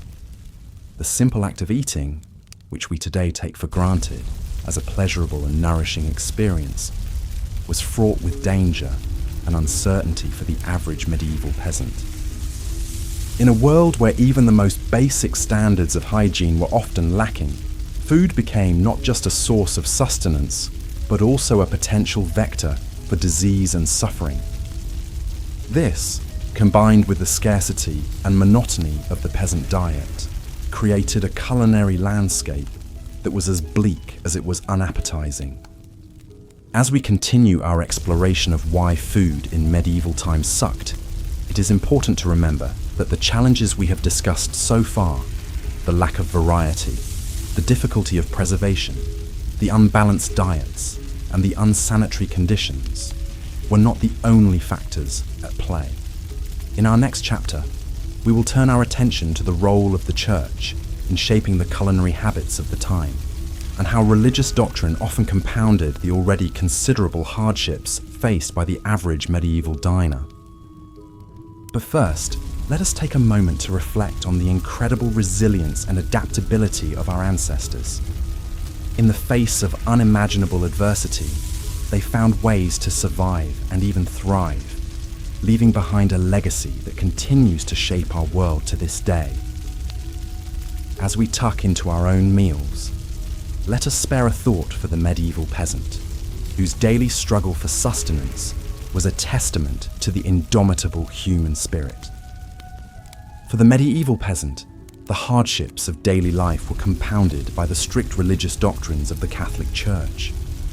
In a society where the Church held immense power and influence, its teachings and edicts permeated every aspect of life, including the most basic of human needs, food.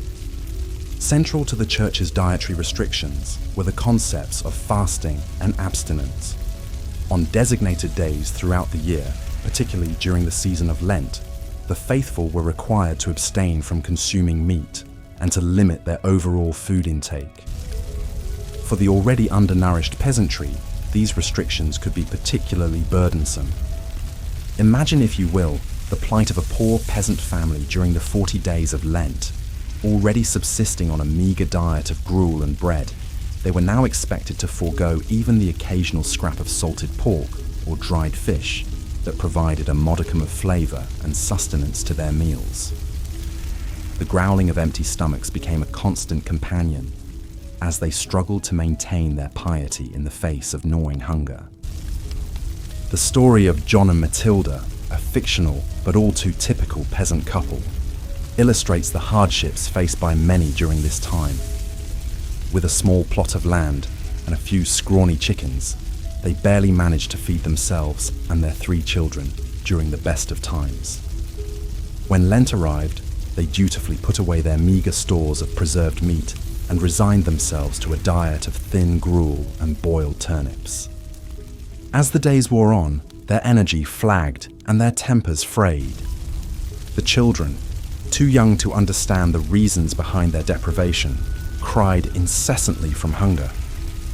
John, a devout man, struggled to maintain his faith in the face of such hardship, while Matilda secretly dreamed of the savoury stew she would make when Lent was finally over.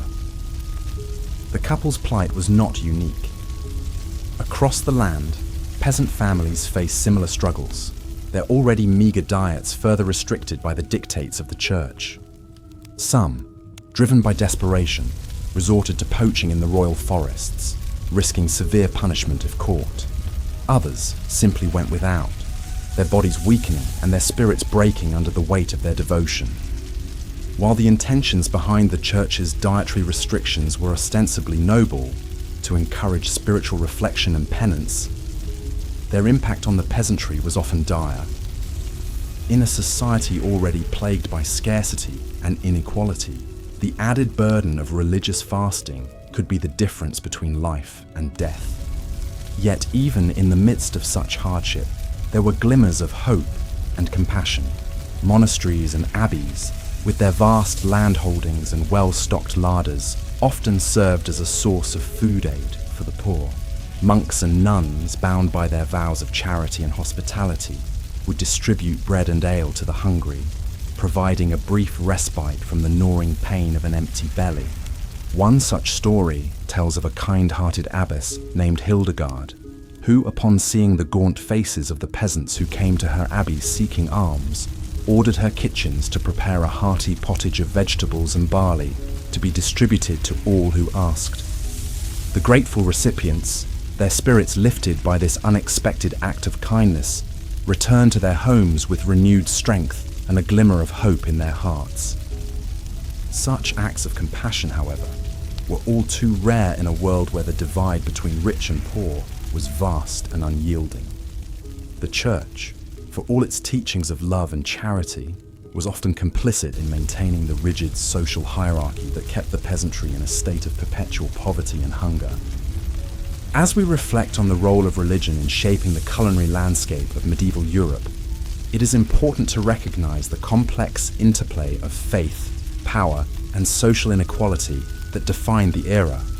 For the peasantry, food was not merely a matter of sustenance, but a daily reminder of their place in a world where even the most basic of human needs could be subject to the whims of the powerful.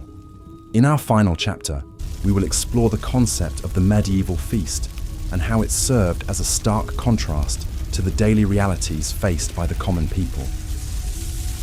Through the lens of this lavish display of wealth and abundance, we will come to understand the true depths of the inequality that defined the era and the ways in which food served as both a source of nourishment and a symbol of social division.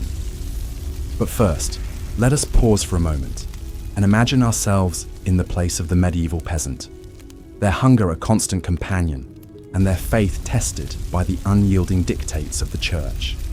In their struggles and their resilience, we may find a deeper appreciation for the abundance and choice that we so often take for granted in our own lives. As we have seen, the life of a medieval peasant was one of constant hardship and deprivation, with food being a daily struggle rather than a source of pleasure or comfort.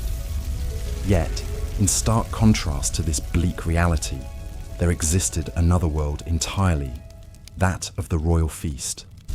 In the great halls of castles and palaces, the nobility would gather to indulge in lavish banquets, that were a far cry from the meagre fare of the common people. These feasts were not just a display of wealth and power, but also a symbol of the vast chasm that existed between the ruling class and the masses. Imagine, if you will, the scene of a grand medieval feast. The great hall is lit by the flickering light of countless candles, their warm glow illuminating the rich tapestries and gleaming silver that adorn the walls. The tables are laden with a vast array of dishes, each more sumptuous than the last. At the center of the table sits a magnificent roasted boar, its crisp, golden skin glistening with fat. Surrounding it are platters of roasted fowl, their succulent flesh stuffed with exotic spices and herbs. There are pies filled with tender game, their flaky crusts hiding a treasure trove of savory delights. And everywhere, there are fruits and vegetables of every hue, their vibrant colors a testament to the bounty of the land. Presiding over this opulent display is the royal cook, a master of his craft who has spent days preparing for this grand occasion. He has scoured the countryside for the finest ingredients, sourcing the freshest meats and... Part 4. Adulterated food and drink. In the dimly lit, cramped streets of a medieval town, a baker named Alric wiped the sweat from his brow as he toiled over his latest batch of bread. The harvest had been meager this year, and grain prices were soaring. To make ends meet, Alric had resorted to secretly stretching his dough with fillers like ground acorns, sawdust, and even chalk. It was a common practice among unscrupulous bakers looking to maximize their profits, even if it meant compromising the quality and safety of their bread. As Alric worked, his mind wandered to the alewife down the street, who was known for watering down her brew to make it last longer. In a world where clean drinking water was often scarce, ale and wine were the beverages of choice for most people. However, this also meant that the quality of these drinks was often questionable at best. In larger cities, the authorities did attempt to regulate the food and drink trade to some extent.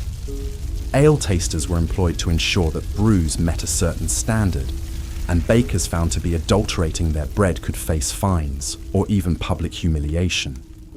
In London, for example, dishonest bakers might be dragged through the streets on a hurdle with their substandard loaves hung around their necks.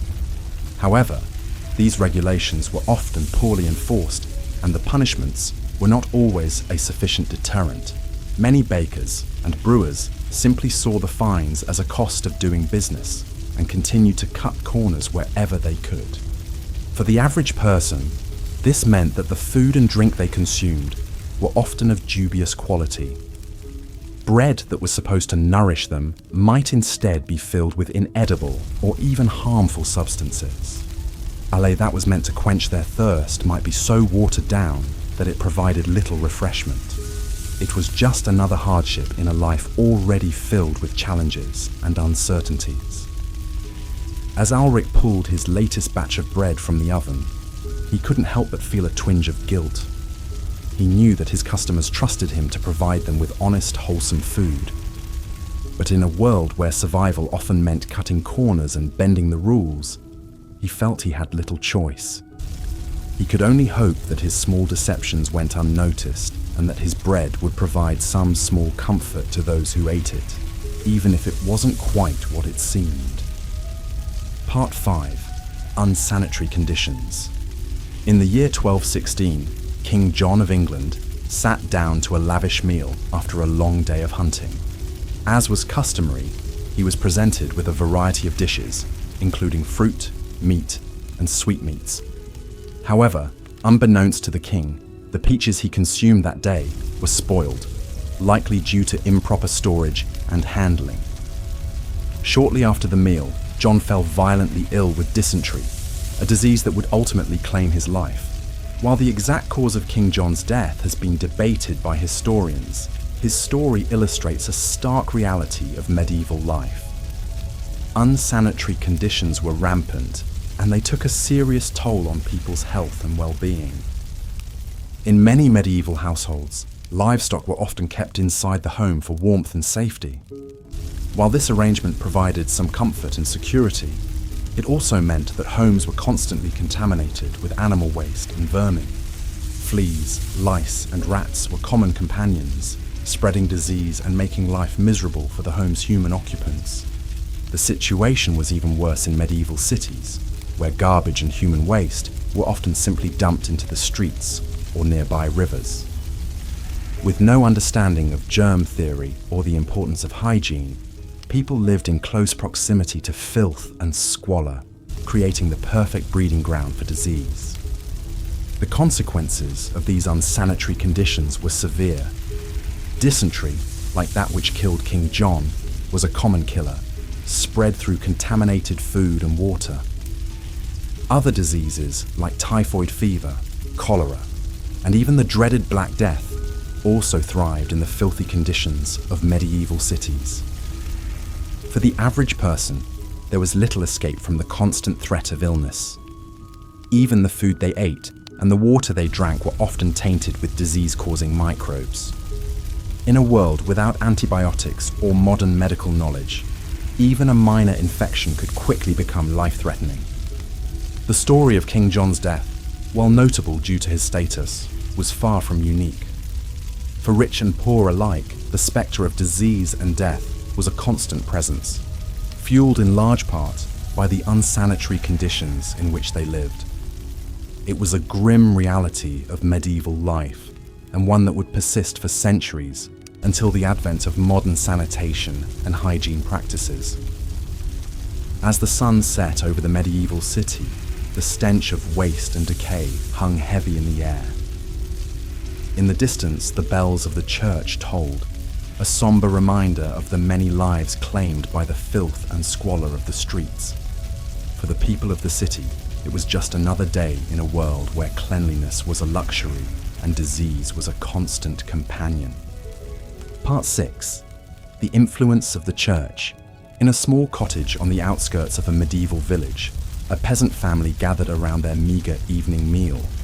The fare was simple: a thin pottage made from vegetables and a scrap of salted pork, accompanied by a hard crust of bread.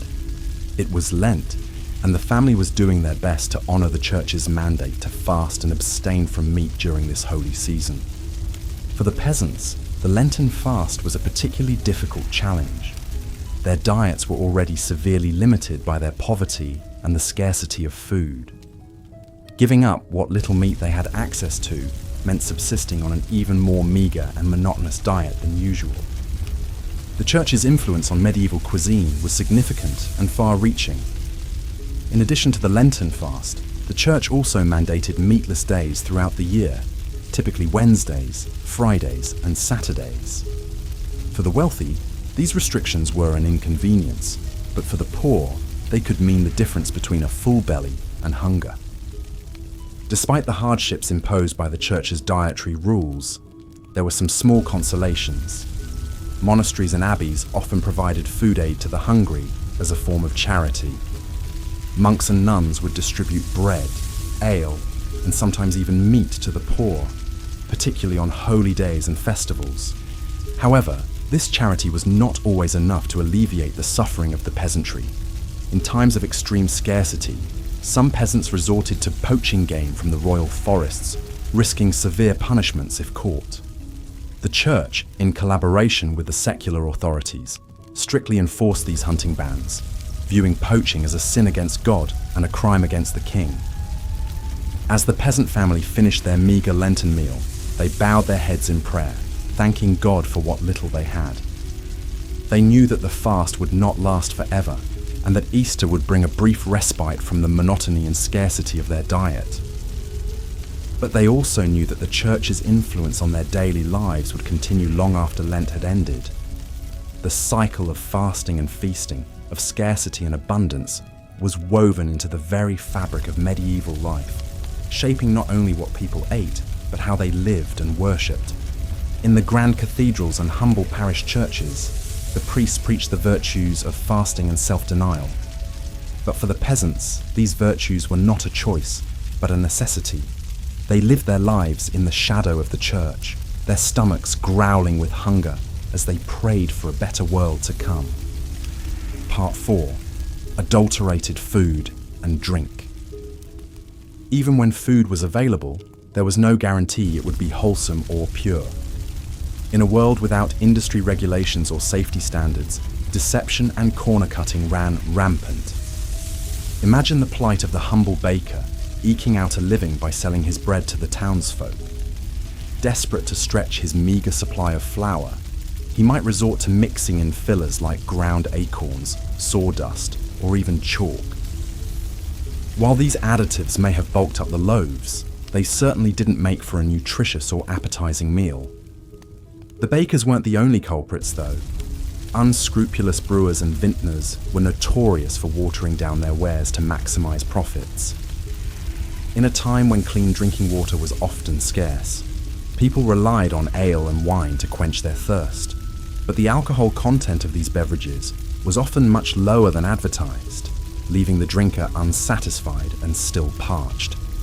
Picture an alewife in a bustling town, surrounded by thirsty patrons clamoring for a pint.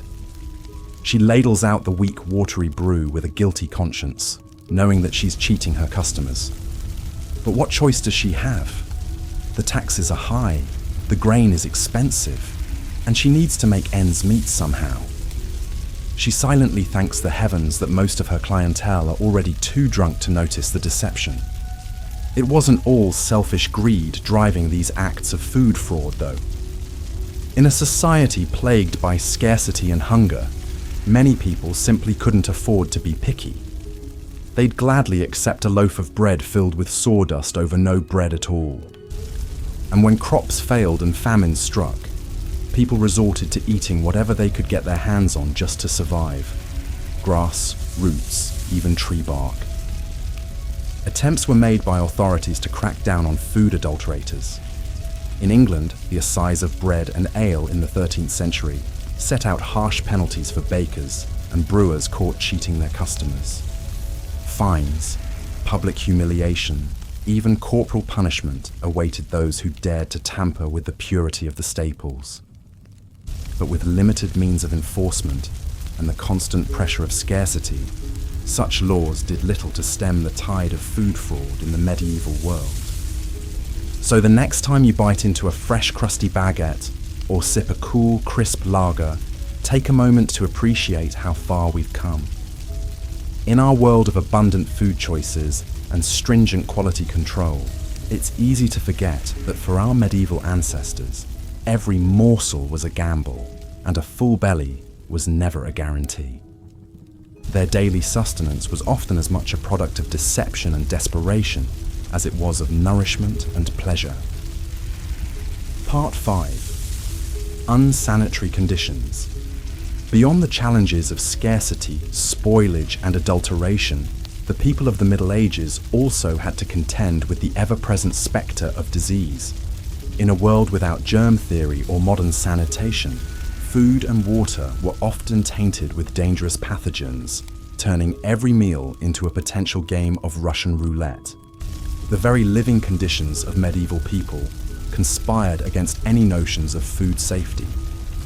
Many peasants shared their humble cottages with their livestock, with animals like cattle and chickens living under the same roof as the family. While this arrangement provided some warmth and security for the beasts, it also meant that animal waste and insects were a constant presence in the home, contaminating food, water, and surfaces. Cities were even worse, with narrow, filthy streets and crowded tenements creating the perfect breeding grounds for disease. Garbage, human waste, and animal carcasses piled up in the gutters, tainting the air and seeping into the water supply. The stench alone would have been overwhelming, but the real danger lurked in the millions of microbes swarming on every surface. It's no wonder that medieval people had such short lifespans, with disease cutting down young and old alike. Even the nobility weren't immune, despite their superior living conditions. The tragic story of King John of England serves as a cautionary tale. In 1216, while on a military campaign, the the king gorged himself on peaches and cider, only to fall violently ill and die a few days later.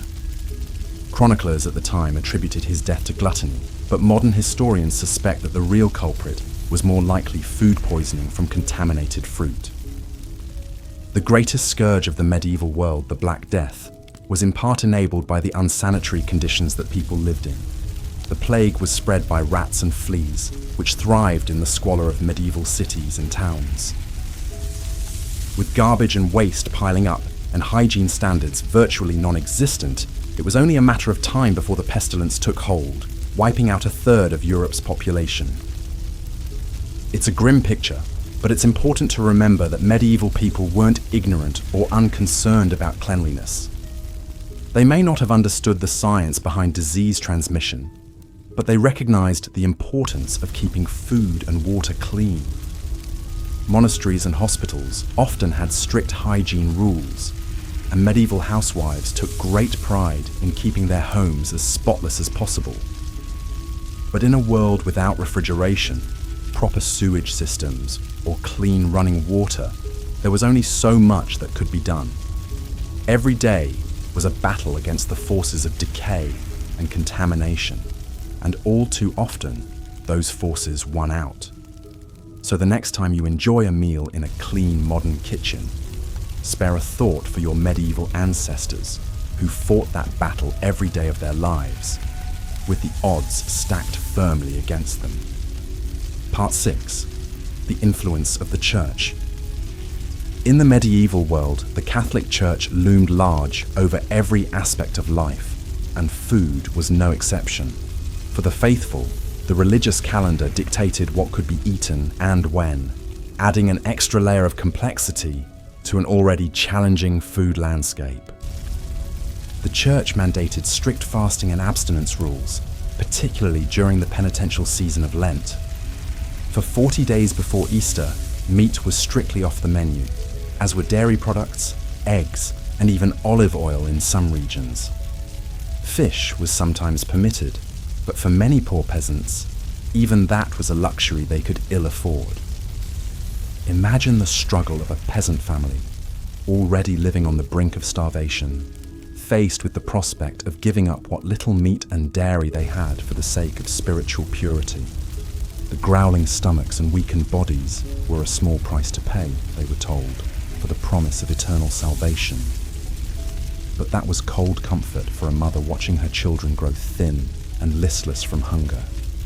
Even outside of Lent, the Church's influence could be felt in the rhythms of the weekly menu. Wednesdays, Fridays, and Saturdays were designated as lean days, when meat was forbidden. For the wealthy, this simply meant substituting fish or other luxuries. But for the poor, it often meant going without any animal protein at all. There were some small mercies, however. Monasteries and abbeys often provided food aid to the hungry as part of their mission of charity. Monks would distribute bread, soup, and ale to the needy, offering a rare respite from the gnawing hunger that was a constant companion for so many. Some even opened their doors to travelers, providing a warm meal and a bed for the night to those who could not afford an inn. But even this generosity had its limits. The Church was also a major landowner, controlling vast swaths of agricultural land and forests. Peasants who dared to poach game from these lands to feed their families faced severe punishment, including fines, flogging, and even exile. The irony of a supposedly charitable institution hoarding its wealth while its flock starved was not lost on many. The impact of the Church's dietary restrictions on the medieval populace cannot be overstated.